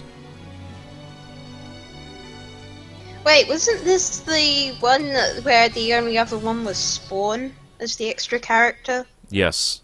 Well, then the PS2 one, it was Heihachi, and on Xbox it was Spawn. Ah. And it's so baffling that when they chose to re-release the game for digital platforms, they didn't make a Nintendo version, which they easily could have done for the Wii U, because the Wii U, or the GameCube one, was the most popular one, probably because of Link, but the fact that they just didn't make any version of it for the Nintendo platform for the digital release is just kind of silly.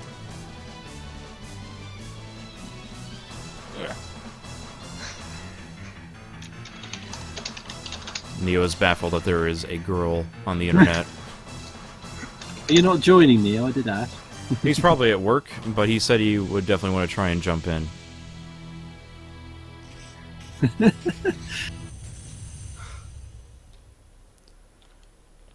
SoulCalibur. Guy in real life, am I right?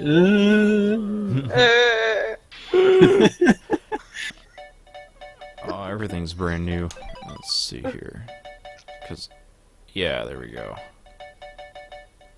ABK. I must admit, I've never really played the SoulCalibur series.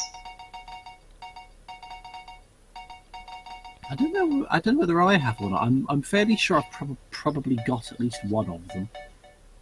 Whether or not I've actually played it in any depth, I don't know.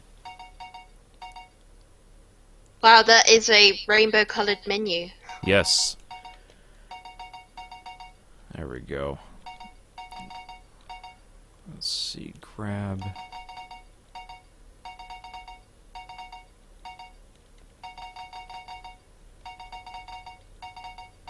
I'm just mapping random buttons, but I do know for a fact that this is another... But do you have a fishing controller? I still remember reading one thing somewhere about this alternate... I think it was a CVG article, actually, talking about alternate games to play with dedicated to a single game peripherals. And the best one that they came up with that actually worked was the Dreamcast Seaman controller for Mr. Driller. What you do is you yell at it and he drills. So it's like you're just yelling obscenities as Mr. Driller's just drilling down this thing. I'm trying to remember. I think Sophia is the one that I've kind of played as. And yes, Neo, I do have a fishing controller. I just gotta remember what's what here. Alright, that. It's only select Dreamcast games that actually work with the fishing controller, though, isn't it? Well, you can use the controller with any game, but, you know, obviously games like SEGA Bass Fishing works very well with, like, the rudder and stuff like that. Huh. It's kind of strange of how it interacts with games, but it's totally doable with other games, but it doesn't let you, doesn't really quite let you play with a, lose my train of thought because I'm trying to fight, stab this guy, and kick him. Dude, seriously, play SoulCalibur with the fishing controller.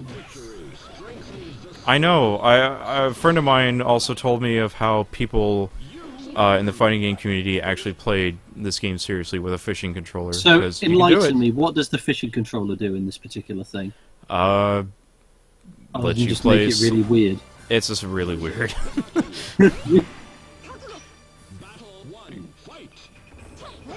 It almost works as a one-handed controller, which is kind of funny, but I want to believe that when you plug it in, the game detects it and automatically lets you choose as big the cat as a playable character. if only. Just goes around beating everybody else by whacking them over the head with a fishing rod. Can you imagine that, though, if you could just insert Big the Cat into every Dreamcast game? Wow. Like, you could have him in Power Stone, and then you could power up and become Super Big the Cat. Also, I think I forgot to realize this is actually a 4-button game.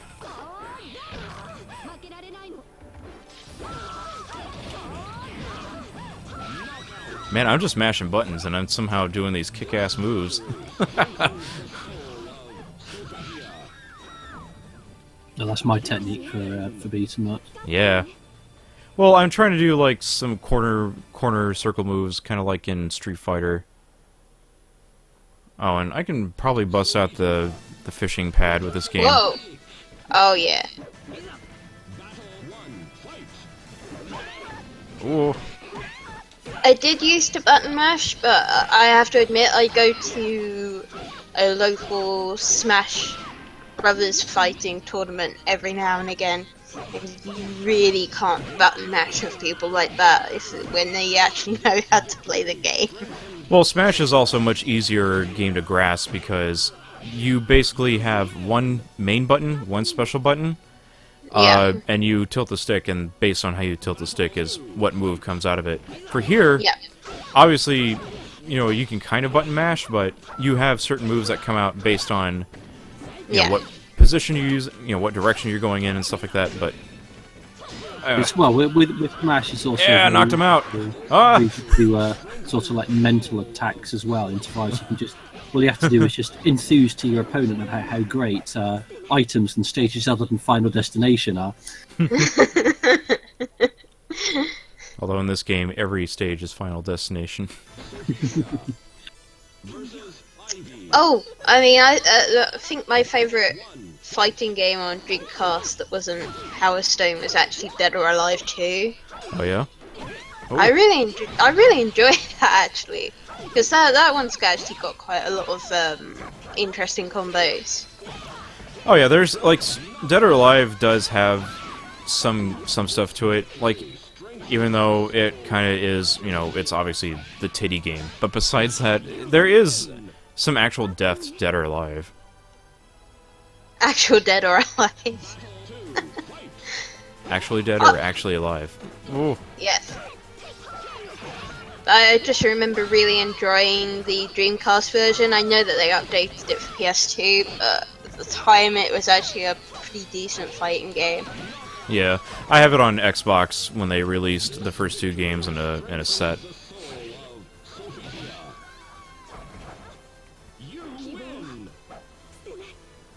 Also, Lena Bro doesn't realize this game also has jiggle physics too. Yeah, but at least it's not as bad as Dead or Alive, where they actually did have a dedicated programmer on staff just to make sure that the boobs bounced right. I'm not even joking. If you set the age to about 100, then you get max jiggle, because old people really like jiggle. Yes. Oh. Yeah, Astroth is a real punk. To be fair, you saw a little bit of jiggle in that victory pose there. Just a bit. There we go. And as Gaga mentions that this game is more accessible, I do see SoulCalibur being a game that's more accessible for people. Because you can... and I think part of it is that it kind of goes a little more technical than something like Street Fighter.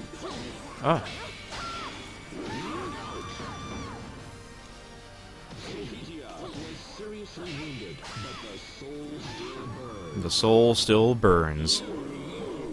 Feel the burn.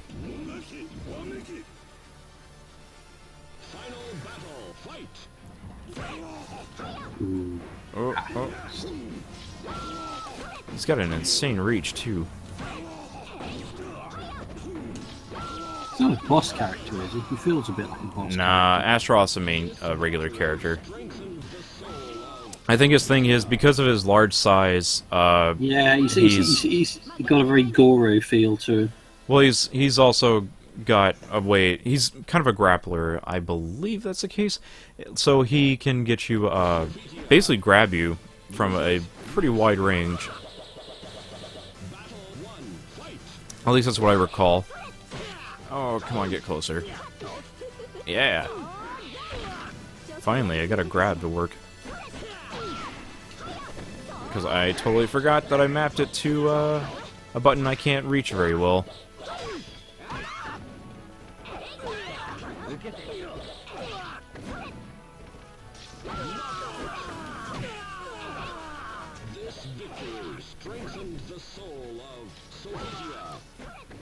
Right.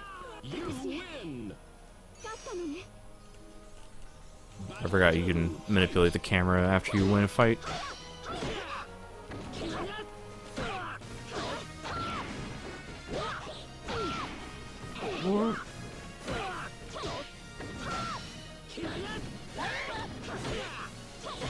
Oof.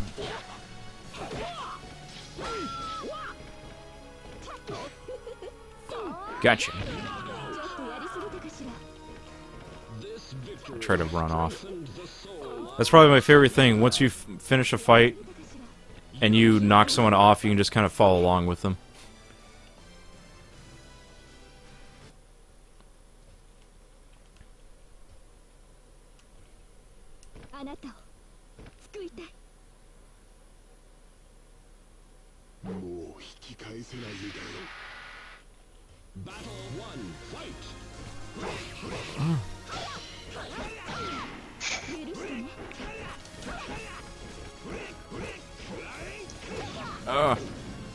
Nightmare is also someone that has a pretty sizable guy. For you. He's destroying me. He's holding his weapon entitled the Compensator.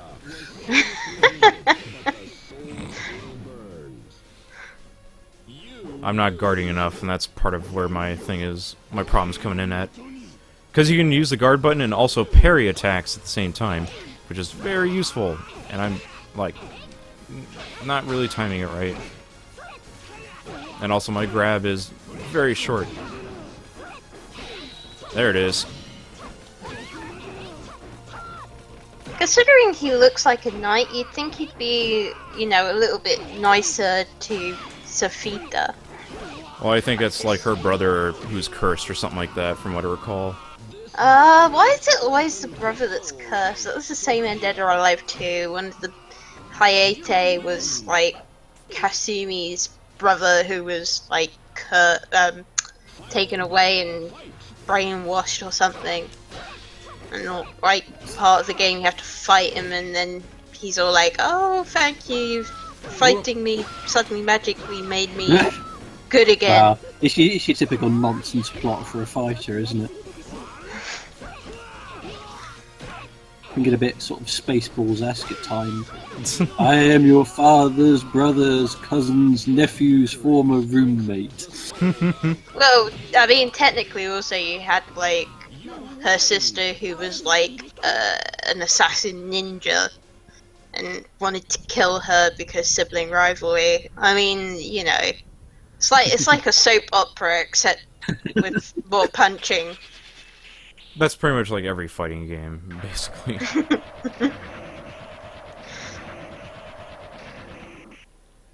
Also, I forgot that Gaga Man mentioned that he can hear my Dreamcast loading. Hopefully it's not too bad. Because I had to get it, I had to set my microphone somewhere, and I'm hoping that the vibrations of the disc loader is not doing anything. Stop trying to parry the block. Pepsi. I don't know why. He looks a bit Pepsi Man-esque in places. Knows the fire. Oh, and suddenly we are on Final Destination. Oh yeah, it is. You're right. I lost, but don't worry. The soul still burns. I suppose at least there's no giant hands. Yes. Instead, his gimmick is he basically just copies every fighter. Or he randomly turns into one of the fighters. And I Isn't die. that- I would say that the swords definitely count as items. Isn't that every Final Fighting game boss, pretty much? The one that basically just copies you? Even Sonic Battle did that.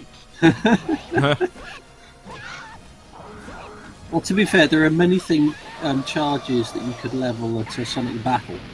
Originality isn't really one of them. See, I just did a thing, and I don't realize what I did. I just let out a charge of something. You should probably see a doctor about that. Ah, well, it's cool.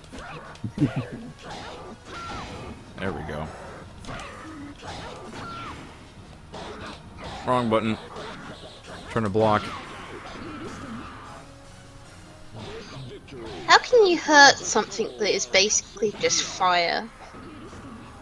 I mean, Pour I suppose water you on could it. go for the legs. Because the legs are physical, but the torso, there's nothing there. What? I suppose he's got a head as well. I'm about to lose again. And I missed a grab. Give it one more shot, panty shot. Whoop.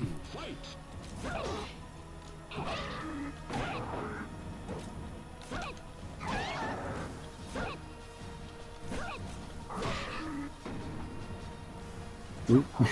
Yeah, I see what you mean. Dang it. I hate grabbing in fighting games because it looks like I should be able to grab them, and I somehow just miss. Of course, how can you grab fire?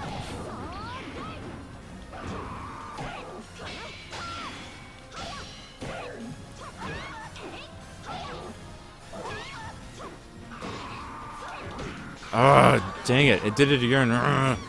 Oh, And this freaking Astaroth again.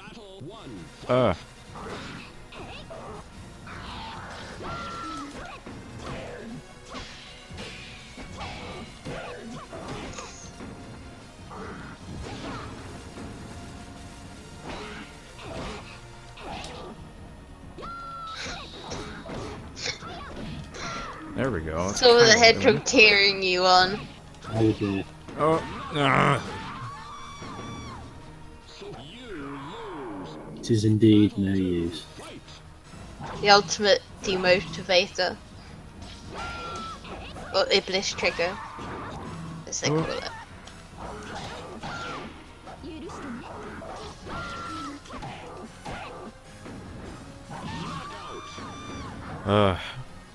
Might be here for a while. Shut up, Silver. Oh. There is a use.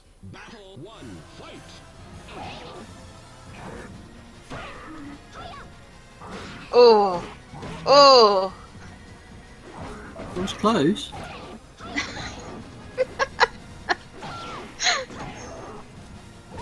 Oh, come on.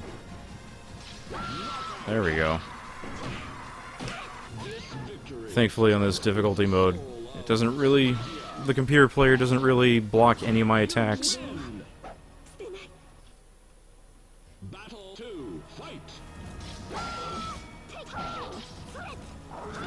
How did you miss the friggin' grab again? Stop doing that.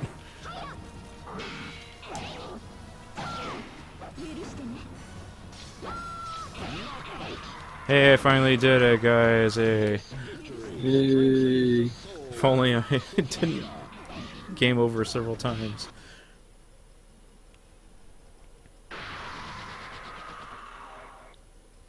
You win. Oh God. That's what she said.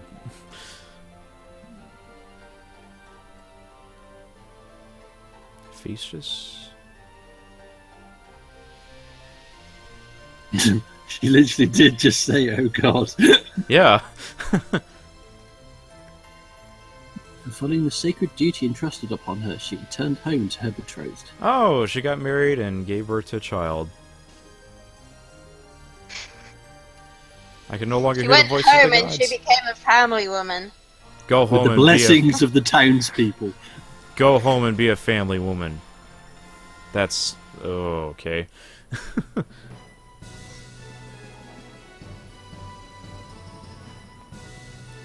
You're a true hero, and your legend will never die, but across the horizon a new quest beckons your soul. Does her child turn up in, like, any of the SoulCalibur games? What's that? Oh, the... You mean the, Sophita's child. Right. I'm not sure. I know her sister is in the SoulCalibur 2, and then you can unlock Sophia as a secret character, but... Huh. I don't know if, like, main plot-wise, she's supposed to be, like, a regular character at that point, or whatever happened to her kid. Maybe with baby in one hand, sword in the other, she just keeps juggling them back and forth while she's fighting. That's impressive. Hardcore Mama Bear. Mama fighter.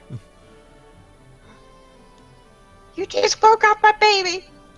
Now you're gonna die. Opening demo. Oh yeah, I should probably take a look at what's on the VMU. It just says SoulCalibur. That doesn't help. I mean, I do like that's one thing that probably hasn't really been mentioned. Also, I didn't realize that you could have a Japanese name, Banjo. Or is that Banjo? As in Banjo. Kazooie. Yes. At least I hope that's the case. Alright, Neo, I'll play with a stupid fishing controller, but I gotta bust it out of the box real quick. There, I should probably get that then. Hopefully, don't knock stuff over.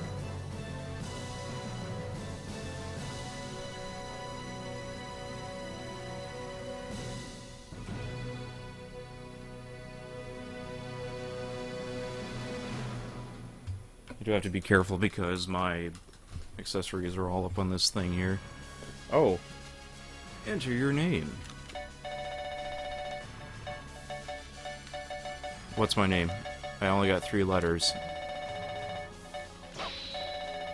Just for... Nah, I'm not gonna do that. VMU. Oh, good one. That's a good one.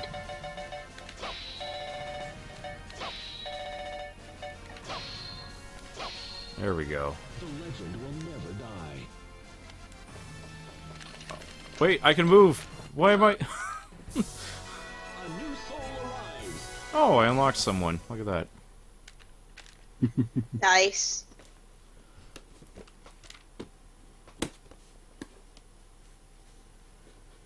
Alright, I get the fishing controller out of the box here. Let's see how far I can go with it.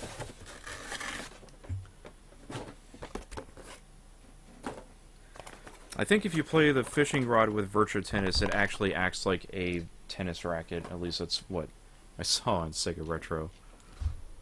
I'll stick Yet that in my another box. example of Sega once again doing first something that Nintendo later copies long behind. I know, right? Oh. Sega does what Nintendo does later. Yep. God. So this is the thing about the fishing rod, right? So the face buttons are all right next to the control stick. So it's really hard to kind of, at least for me, I can't grasp the idea of, like basically being able to hit all 4 buttons at and also move your character at the same time. It's a little hard for me to grasp that. Alright, thanks, Keelik. Let me see here.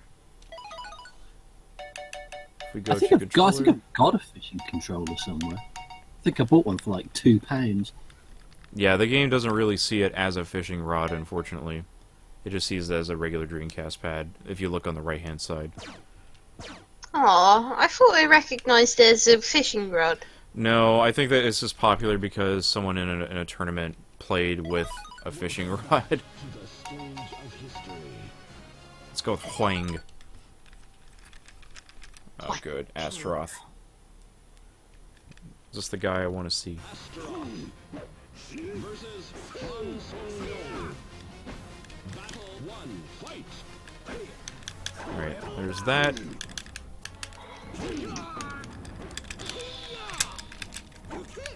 So, when I charge, that's me rotating the rudder.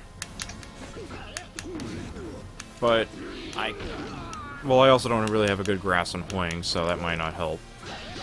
Wang. Huang. Whang! Huang! Knock him up! Knock him up! Knock him up! Yeah! Ah! This victory strengthened the soul of Han Song-Yong. So does the fishing rod have accelerometers in it? I can't remember. It does. If depending on, like, say if you're trying to do the fishing, you want to flick the device back and forth to kind of trip up the fish when it tries to pull your attention. Ah. Also, I forgot that I'm on the right-hand side. Strengthened the soul of Han Song-Yong. You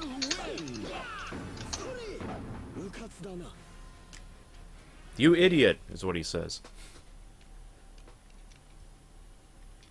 Ivy versus Han Song-Yong. Battle 1. Alright, one more fight, and then I'm going to try and move on to the next game, because I don't know how much I can fish for this.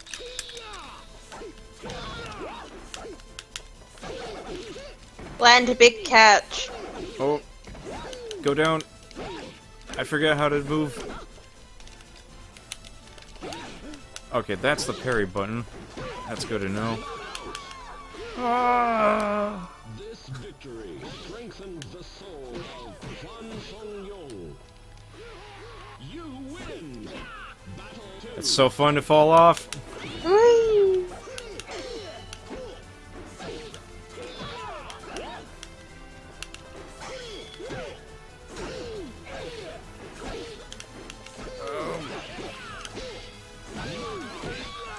Knock him up, knock him up, knock him up. Or just fall off. Strengthened the soul of Han Song-Yong. You win! Alright. Well, that's going to do it for SoulCalibur here. Battle 1, fight! And I could look at the command list to see what all the different moves are, but I'm not sure if anyone would want to watch me just try to, you know, read through these moves and be like, oh, what's that move? Is it that one? I don't know. Which one's B? There's that. Okay. Alright. Save progress. And SoulCalibur. that was fun. Like, I don't really play that game very much, but it's every time I play it, it's always a lot of fun to go back to it.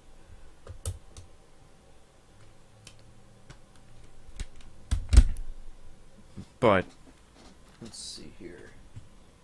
Speaking of fighting games, this next one is one that's kind of near and dear to me. Let's see. Once I figure out where the controller is, there it is. Alright.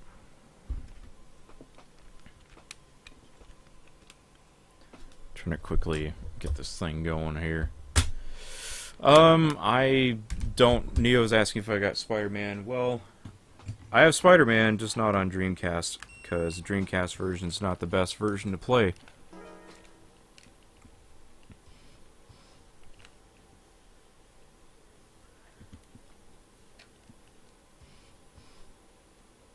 Also, Dreamcast version of Spider-Man's missing some features compared to the PlayStation version. So that's why I don't really like getting that one. And yes, Gaga Man, it's Power Stone. Power Stone. Oh yeah, Power Stone. Never had this one, but did play it a bit at university because I went there with a guy who had a Dreamcast and a fuck ton of burned CDRs. Yeah. Yeah, it's kind of the unfortunate thing about trying to pick up a lot of these Dreamcast games, especially from Capcom. In the aftermarket, like, these games are really starting to rise in price. In fact, when I last checked Power Stone 2, people wanted at least $80. Oh wow. Hell no, I'm not gonna pay that much for this game. I used to own both of them. Yeah. Power Stone 1 and Power Stone 2. Such great games. I remember once I went on holiday with a couple of friends and we hooked this up in a travel lodge hotel room and you could still hook consoles up. Nice. And we played 4-player Power Stone almost all night. I picked up the PSP version when I first got my PSP because it's like, dude, I missed. Oh, that's just not the same though, because you can't have 4 players on that, not easily anyway. Yeah. Can it actually do more than 2 players? If you play Power Stone 2, but that's it really. But the main gimmick about the PSP collection is that you can play Power Stone 2 characters in Power Stone 1, which is actually kind of a cool feature. And I barely got anything unlocked. I'm always kind of bummed that they haven't ever ported Power Stone to one of the proper consoles. You think they would have done that? Or just do a new Power Stone. Why, Capcom? Why?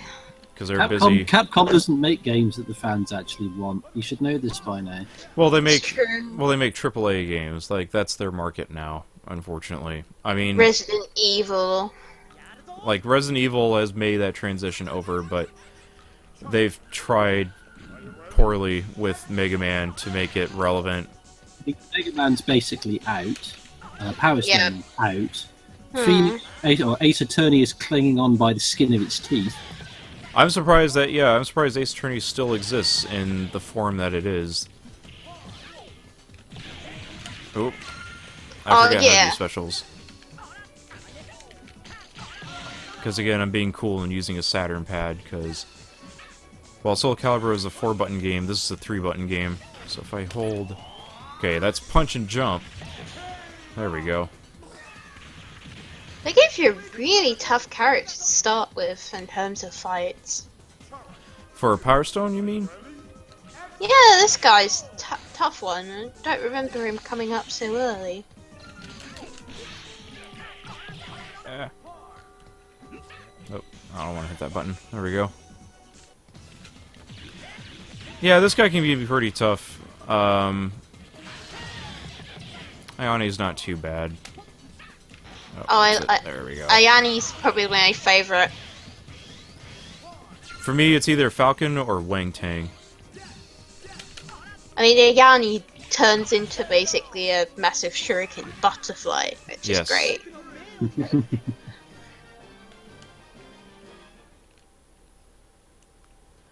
And if he plays Wang Tang, he's basically Goku. And one of his super moves is Spirit Bomb. Does it take 7 years to charge up? It takes a while to charge up, and if someone grabs you, you're basically screwed.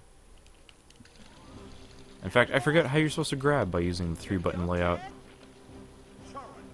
Well, the only reason I started trying to use like 3-button controllers for these games is like, especially for Power Stone, you can use the shoulder buttons to pop off like your special attacks, but the problem with it that I found is that if you're holding some other button, or if you're doing some other action, you are likely to not get that action, and it throws me off every time that happens. Just waste this, I guess.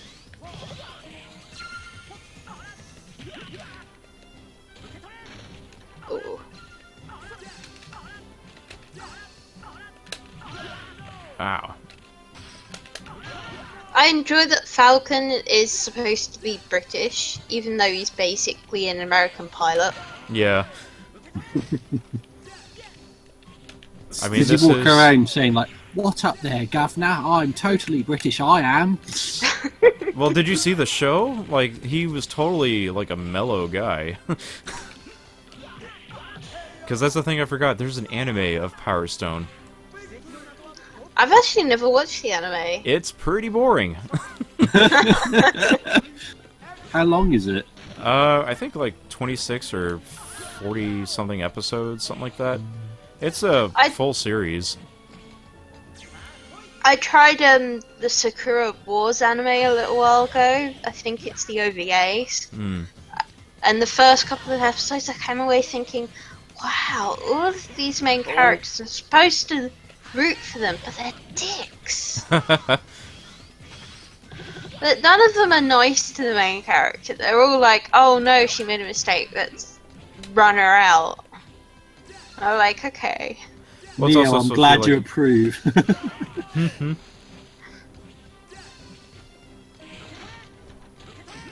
Oh, there we go. Okay, it's punch and kick to grab. Uh-oh.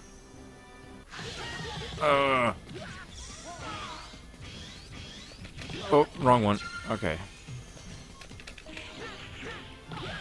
Yeah, when the other player turns into their super form or whatever, you want to basically just grab them at any moment's notice.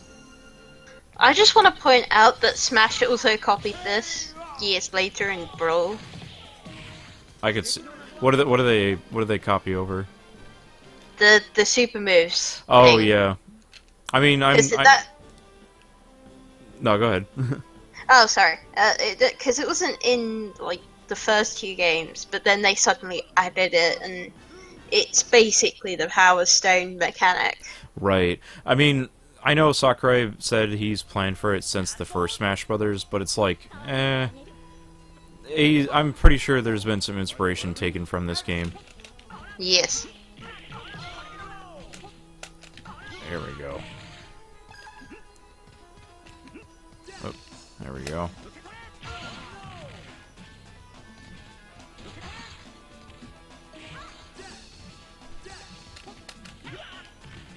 I will say though, I don't really like Power Stone 2 as much as the first game. Like, I know that they've basically changed some of the attacks to where it would work better in a 4-player environment and made them less effective, but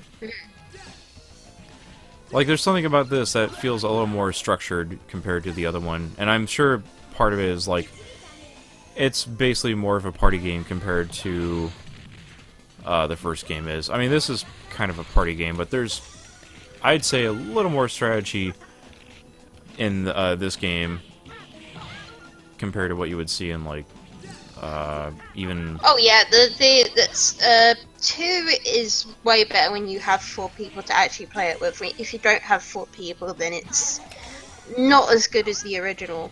Although I have very fond memories of the submarine level, because that level is great. You have so many little setups you can play with, like being able to get into the submarine and use it to shoot people. Yeah. You're just like, yep, I've got the power, and you can't stop me. Even if they're super, you can just be like, yeah, man, sub, and I'm gonna beat you up. There we go. Ooh. I also think they took out some of the cooler stuff, like you can use the poles to do really cool attacks. Oh yeah. Like, it's just so easy to mix up your attacks, even though it's very simple in how the controls work. You just have a dedicated punch button, kick, and jump. Also, see you later, Gaga Man. It's awesome to have you, man. It's interesting to compare this game to Melee in terms of the fighting style and fan base crossover, and how obviously Melee has so many more players now. I mean, it helps that it was brought forward onto further platforms, but still, you still get people playing Melee years on, and that's basically GameCube exclusive. I suppose the problem with Power Stone is it's a little bit too simple for something to really go on to be like a serious fighting game in the same way that Smash can be.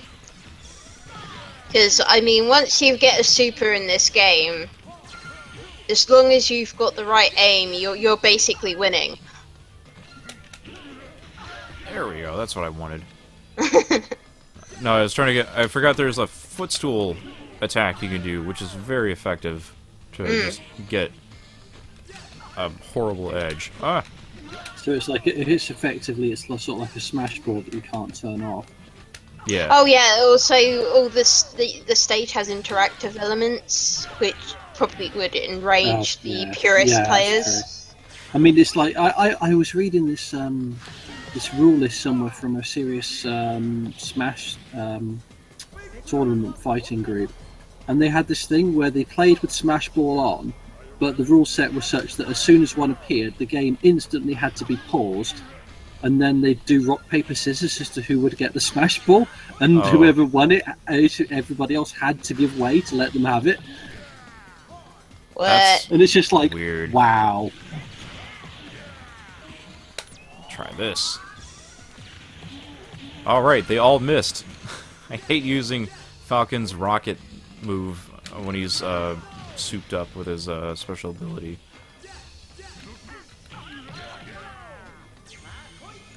There we go. I'm gonna try one more time, actually. I think part of the problem is I'm too close. Okay, they all missed this time. Great. Oh well. I do kind of want to have the chance to play Smash Brothers with items on, but there are some items that are literally just way too random for their own good. Like, I feel like anything that lets you heal, or anything that lets you, basically has a random chance of being beneficial or screwing you over, really just kind of breaks the dynamic for the game for me. I think it's cool to have stuff like maybe just Pokeballs on. Like, that stuff's pretty fun, yeah.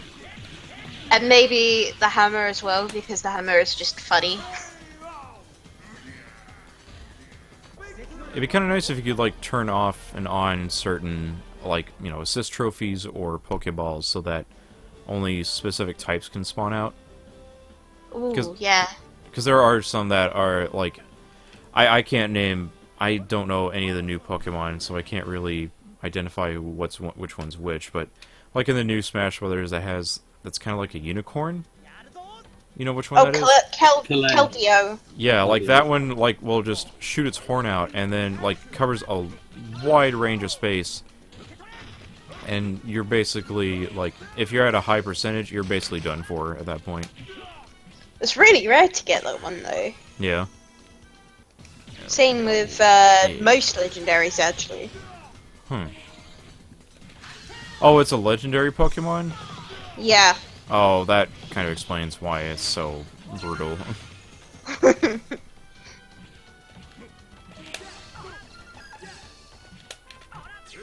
Uh-oh. That guy's supered up.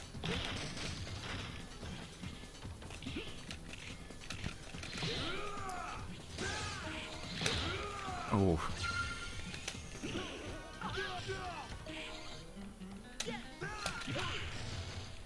I do just miss certain fun stuff like this in video games, where you can just turn into random superpowered forms of yourself for fun, and then you have massive brawls. I think it's just, like, kind of the problem with a lot of the modern game industry is that these kind of games don't exist anymore. And especially when you have this big push for esports and competitive gaming, you have the random factor is, like, kind of subsided, and I kind of feel like as a result that's where a lot of the more fantastical games have kind of disappeared too, except for shooters, but they are first-person shooters. I reckon you could probably retool Power Stone to be competitively acceptable and also make it you know, fun and a little bit silly, kind of like Smash does. I can't see why anybody else in the market couldn't possibly do it. But yeah, it's getting Capcom to be interested in it, I guess. That's definitely going to be a part of it for, you know, developers like Capcom to be interested in making those kind of games again. Especially when they're already struggling to make Street Fighter V and actually make that viable. I lost. I suppose part of the problem with Street Fighter V is kind of, it doesn't have a really weird sort of model. Like it's free, but you have to pay for stuff. Well, I mean, I appreciate the fact that all the unlockable characters can be unlocked through regular play, but they've adopted a free-to-play model in terms of how you're able to get that stuff unlocked, which that varies significantly in how effective that is. Like, I'm sure if you played like for hundreds and hundreds of hours, you could probably get stuff unlocked that way. Like, if I recall, it's like they have like a currency or whatever. Ah, fair enough. That's a waste. Okay. Ow. There we go. I also forgot to mention, but there was that one point where I just had all the Power Stones spawn right in front of me. Which is probably not fair to the other guy, but whatever.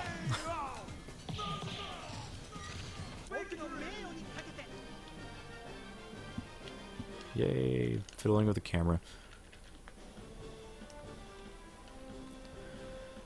Also, one thing that's refreshing of playing the Dreamcast version is that the load times are not as atrocious as the PSP version. Like, it literally takes maybe 30 seconds to get into a match on Power Stone 1. Like, it was not... You'd think that the PSP version would have faster loading. Well, I mean, I'm sure the disc reading speed on that device is not terribly fast, but No. it can be faster if you're using the game installed directly on the memory card or something like that. Oh. There we go. I'm gonna stay for this fight, and then I think I'm gonna get to bed for the evening. Sounds good. I might just throw on one more game before I call it quits here. Ah, dang it. Because this is your character here, as you've mentioned before. She's my girl. There we go. Although you're gonna beat her terribly. Probably. Oh.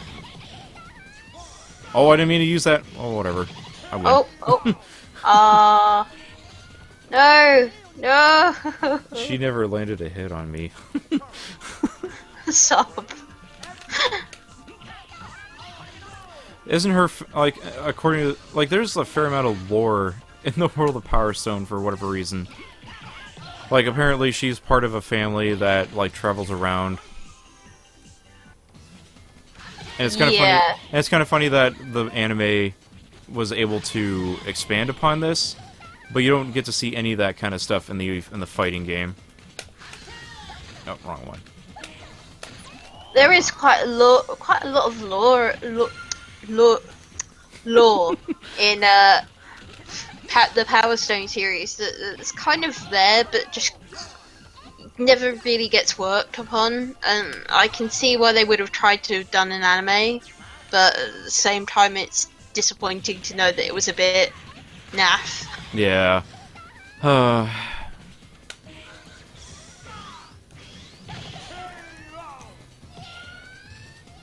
There we go. Still, that's the way the cookie crumbles sometimes. Oh well. Alright, and with Ayane done for. Even though I'm trying to think. I might go ahead and just play through a little more because I am near the end. Also, I forgot you could play the Power Stone collection on the Vita, which is not too bad. And if you play on a PlayStation TV, it has better video output options. Except, the only problem with that, you know, you can't play local multiplayer. Like, every person has to have their own copy. Yeah, that's basically the ultimate tease. Is, yeah, you can have it set up on a telly, but you can't actually set it up to play with your mates. That's like... if only it could do that. If only. Then the PlayStation TV would be amazing. Well, the PS TV does support local multiplayer. The problem is there's very few games that actually do that. Like if you play Nidhogg, it supports 2 controllers. Huh. But the problem is, who wants a PS TV? No one. So. Well, when they're cheap. Well, yeah, when they're cheap, of course people want it, but They're a nice alternative to having a Vita. Yeah. Oh my god!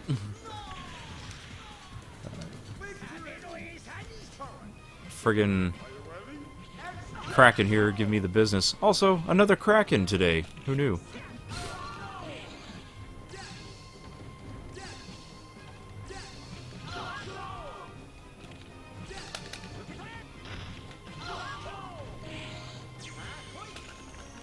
Don't grab me? Okay.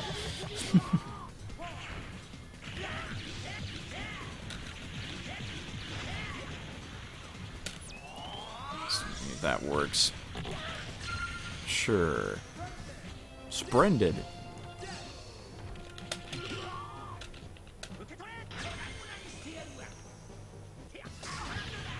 Also, I think this game has a bunch of VMU mini games in it as well. Yes, there are 3 minigames that you can get when you unlock based on how many times you beat the game with a certain amount of characters. Okay, there we go.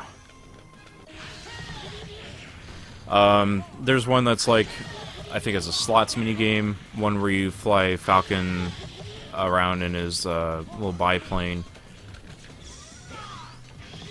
There we go. And then I forget what the third one is, but all those minigames are also in the PSP version. Also, when Kraken dies, it sounds like he says, "Shut the fuck up."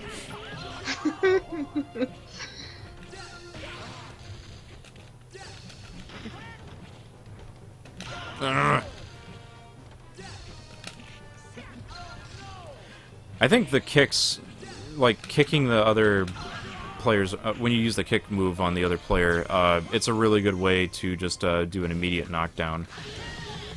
And I kind of feel like that part can be a little overpowered, and you're facing the wrong way. Come on, come on. There we go. Well, technically some things are overpowered, like throwing the barrels. The barrels do some massive damage. Oh, yeah.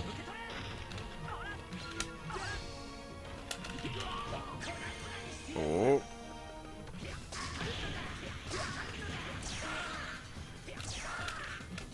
There we go. Yeah, when they got a super on, just you can grab them. Run. Well, you can grab them, and that can kind of knock them down. Oh. Like, that's your best way to really fight against them when they do that. Ouch. Oh. There we go. And give him one of these for good measure. There we go.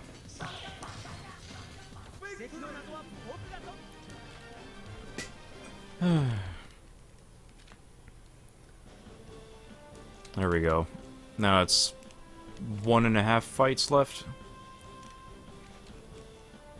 Against Volgus, I think his name is. That's right. The second enemy called Kraken you fought today. Yes.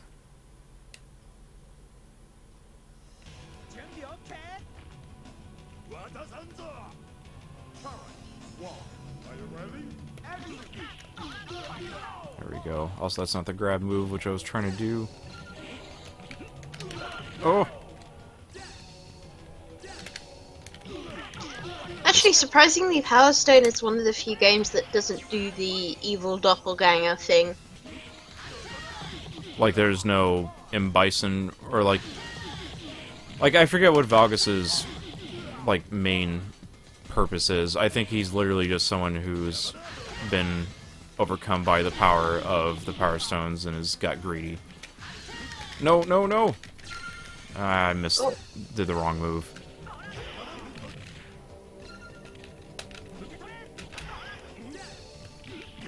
There we go.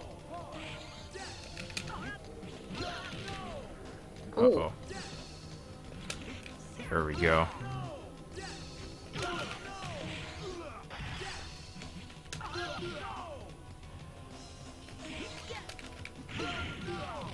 That was not the best thing to do. Oh well. He got me. Ah! Oh.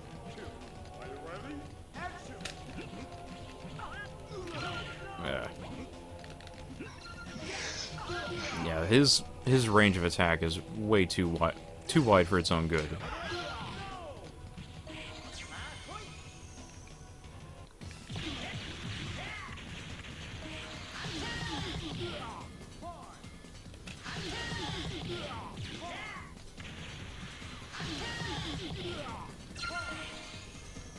And now I'm too intrigued, or not intrigued, but like too caught up trying to fight this guy.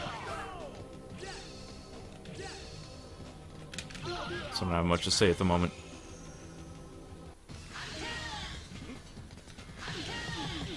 There we go.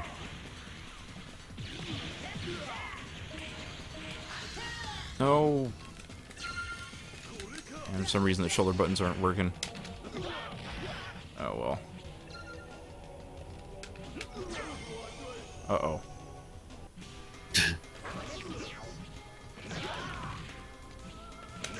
There we go. When he tries to jump up in the air like that, it's really good to grab him. Oh, oh, oh, oh.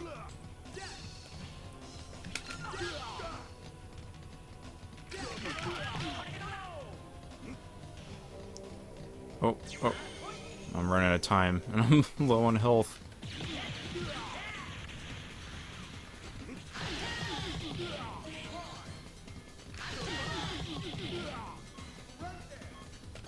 There we go.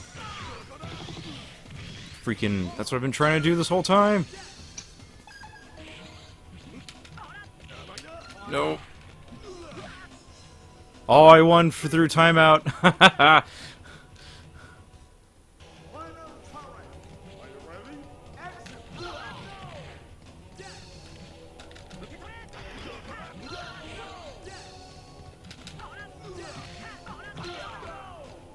There we go.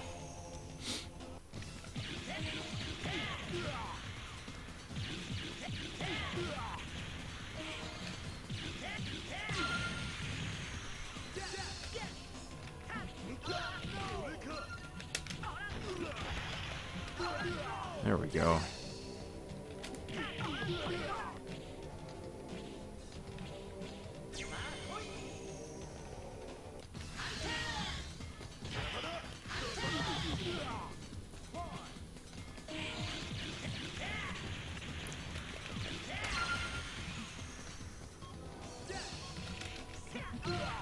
My frame rate's dying for some reason.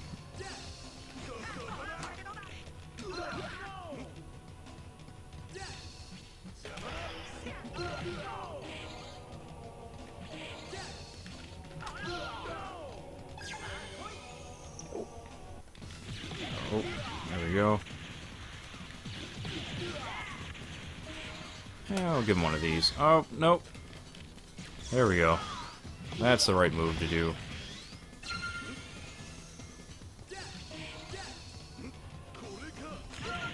Dang it.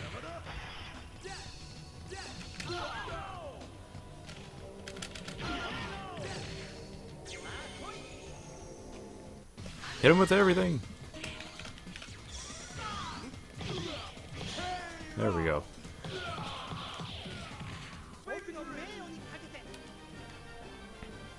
Yeah, for some reason fighting him can take a long while, and I'm not sure why. Nice.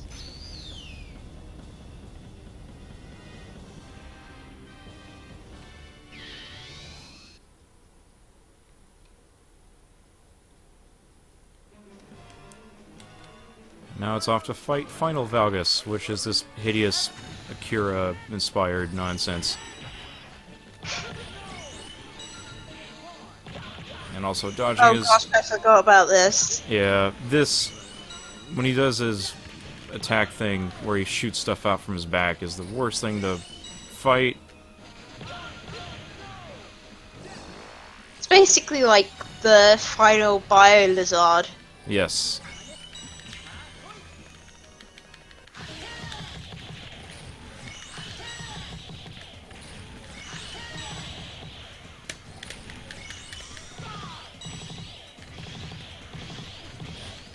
There we go. Falcon's like rocket charge thing is a good rapid fire attack, and I lost. No. I'll give it one more shot here.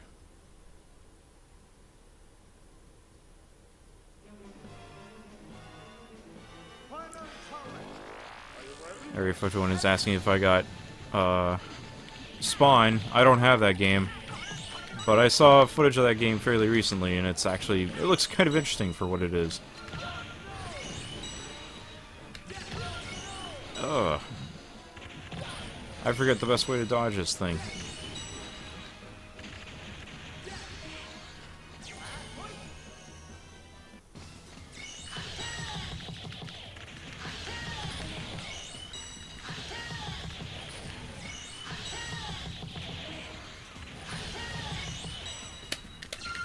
Ah, dang it.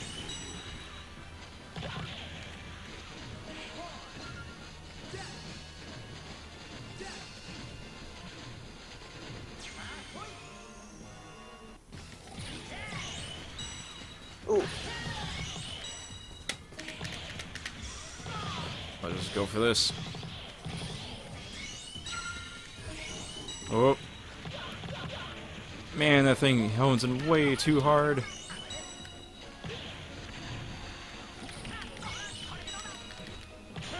Dang.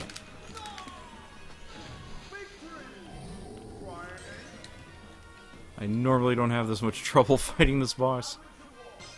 But I also haven't really played this game in a long while.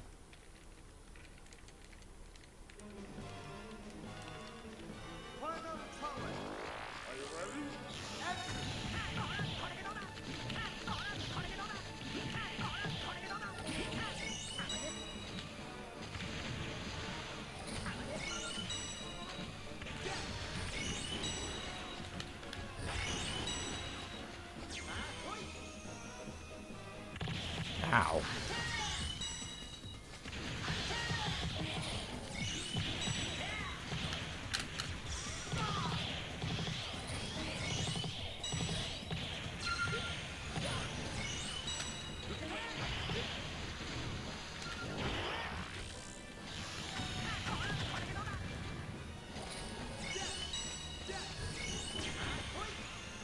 There we go. I think this should do it here. No, go towards it. Ooh. There we go.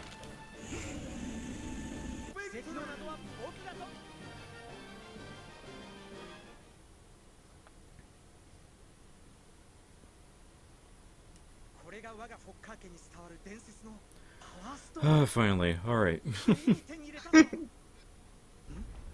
So I said I'd probably do one more game, but it's almost 8 o'clock my time. I'd say that's a good 3 hours of SEGA Dreamcast launch games.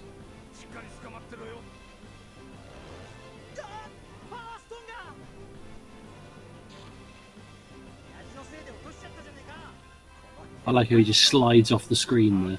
Yeah. Animation? What is this? This is great. What are you talking about? Falcon's father. He doesn't have a name. Yep, just Falcon's father. It's all Falcon's father's fault.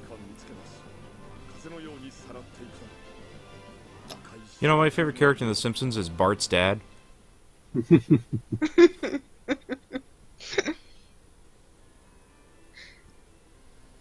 final act of a play. Final act of a play. Not this play, just a play. Okay, I'm gonna be dropping off for the evening, so Alright. you enjoy your last game and have a good evening. You as well. Maybe see you in the thing tomorrow? I will try and get Transform downloaded. Cool. It was great Good to have stuff. you here. Yes. Alright, have a good evening. Ciao, ciao.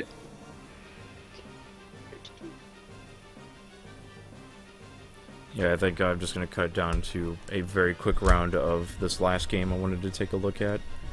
Fair dues. If I can figure out what's what here. Because I never keep track of where I have my games saved at, so I'll have to figure out what that does. Or figure out which one's the thing that lets me load my save game on it. Also, I like for the credits here, it says straight up, here's the team that worked on the Naomi version. Also, the staff of players filled up by you!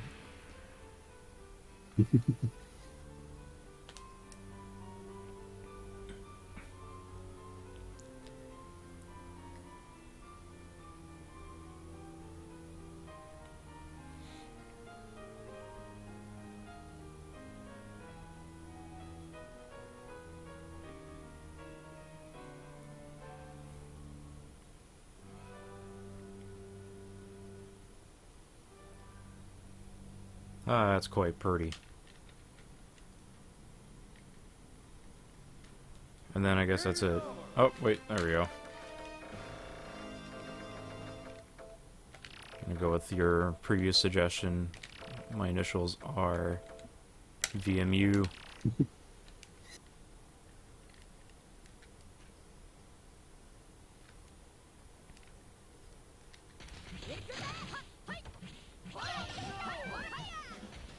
Ah yes, my #1 time ranking on here is with Wang Tang. Alright. Alright, Power Stone. I'm going to put you up for our last game. I'm just going to play one round of and then call it a stream.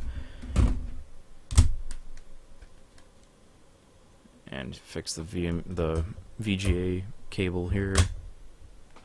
Come on. Come on. Okay. Oh, and probably flip these over. Because I'm just going to use a regular Dreamcast pad for this one here. Oh, that's the fishing rod. Dang it. Okay. There we go. That's the sound I'd like to hear. Beep. Beep. Because I never bother loading batteries into these things because they just die Nobody immediately. bothers loading batteries into VMUs. But I want to play my hot little Tamagotchi Chow minigame. Hydro Thunder! Instead, it's Hydro Thunder. Yep, this is not the right card. That's the wrong button. Let's see, maybe it is this one? See, but this was the other thing with the VMUs as well, is that you need so many of the bloody things to actually keep your saves on. I think I have one PS2 memory card that I use. Yeah, I've got, let's see, I've got them all right here. 2, 3, 4, 5, 6, 7, 8 memory cards for my Dreamcast. Because space is a commodity here.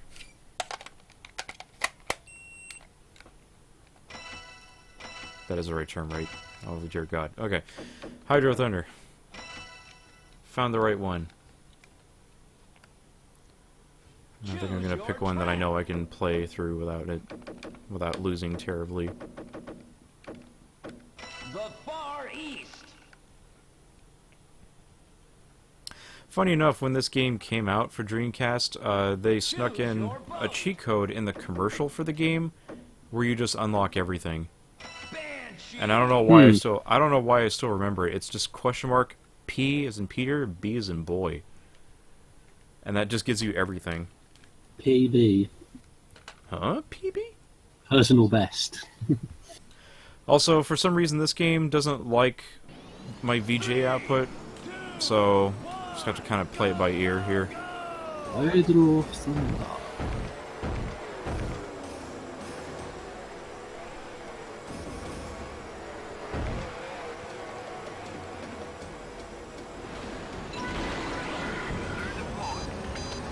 Also, for some reason, for for this version of Hydro Thunder, you can only play with up to 2 people at once. But if you play on the N64, it has 4-player split screen, which I think is a really strange thing, because it's even converted by the same people. It's done by Eurocom. So you figure there'd be some kind of parody that way. Other strange questions. Why are you racing in oil? Because the contrast in this game's really dark. Yeah.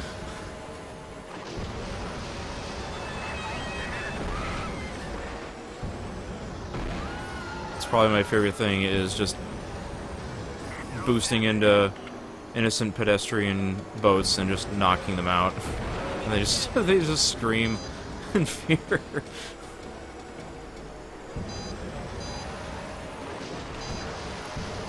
There's also a way that you can make your boat hop if you hold brake and then boost, which makes your boat pop into the air.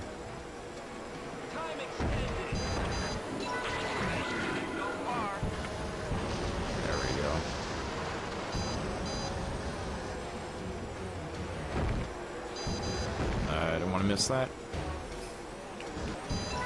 There we go.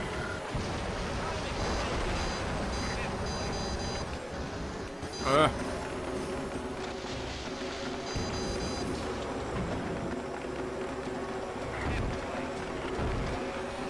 think I've played a version of this, but I'm not sure whether it is the Dreamcast one. I don't think it's the N64 one either. Well, this came out on Dreamcast, and then obviously there's a 64 and PlayStation versions, and then they converted this over for their Midway Arcade Treasures collection, which was on PlayStation 2, Xbox, and GameCube.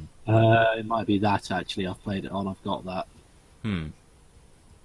There we go. Yeah, my video output's wigging out here, and I think it's just this version. Like, Midway Games had a significant problem for whatever reason, where I think it was mostly just dealing with their sound engine or whatever on Dreamcast games. Just like it would just emit static or whatever. There we go. So now that I entered that, there we go. Now everything's unlocked. Also, I like how for this bonus track, it's just got a picture of this dude on it. What you'll see in a second, Overlord, when it's highlighting Castle Von Dandy. Nah. Just a random guy. Just some dude. It's just a guy just sitting there. Just like, I'm Henry VIII, honest. And of course, my favorite secret car, secret boat is the Chum Dinger. You'll see what it is. It's so good. Like, this game's a good, fun, dumb arcade game from Midway that seems to have a fair amount of depth. It's a sailboat. Not even that, it's a bloody a rowboat with a dog at the front and an outboard motor on the back. And the dog will literally bark at other boats that if it's near one. And it's wagging its tail.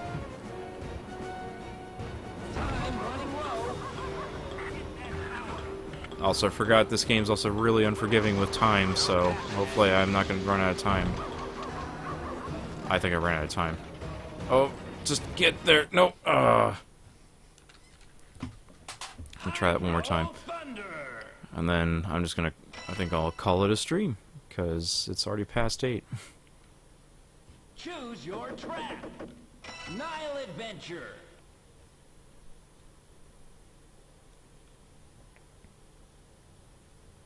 Choose your boat.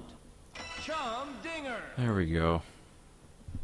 Yeah, Barry, when I was talking to him about this stream, he told me that when he used to do some streams, he would stream for the amount of hours based on how old the Dreamcast was, and apparently,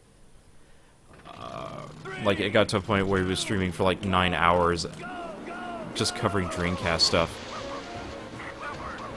And I believe that was when he was writing, doing a lot of writing for the Dreamcast Junkyard. Uh-oh. Oh my god, I missed it again.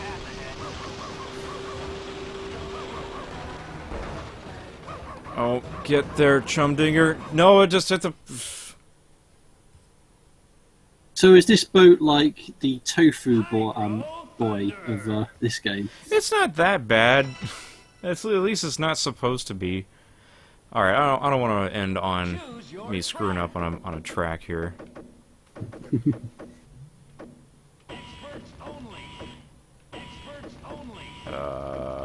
We will try New York Disaster.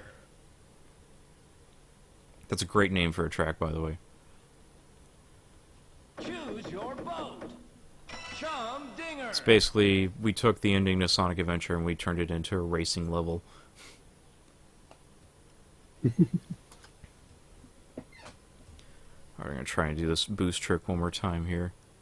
You have to hold the boost button and then hold, once it gets there, brake, accelerate, brake, accelerate. There we go.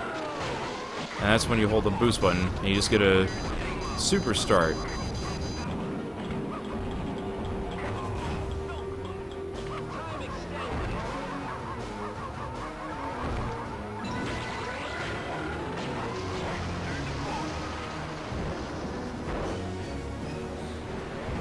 Oh no, I didn't want to miss that. That's not good.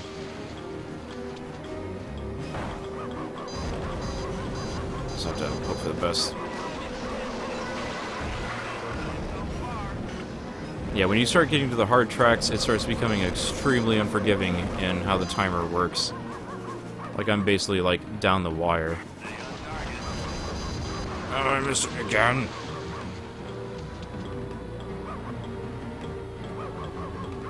That too, cool. Now the screen resolution's being weird. Seems you're right on the capture, albeit lively. Yeah, like, oh, I just cut out. Like, that's not my capture thing, I think, and it only happens with this game where the picture just loses sync for some reason. And I think it's based on how the game handles resolutions. What it might be doing, it might be rendering at a lower resolution while it's trying to accommodate for lag and slowdown.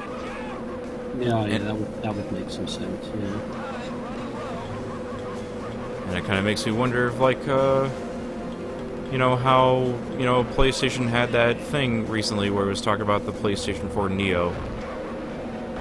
Like, games already have a hard enough time trying to achieve at least 720p, and I don't know how a 4K res game is going to be able to hold together.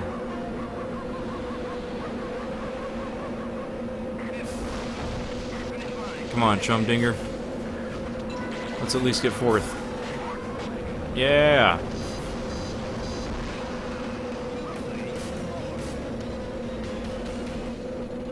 Alright, there we go.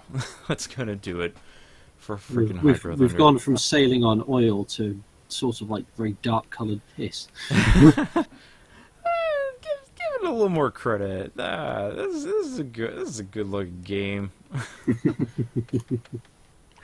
JJJ.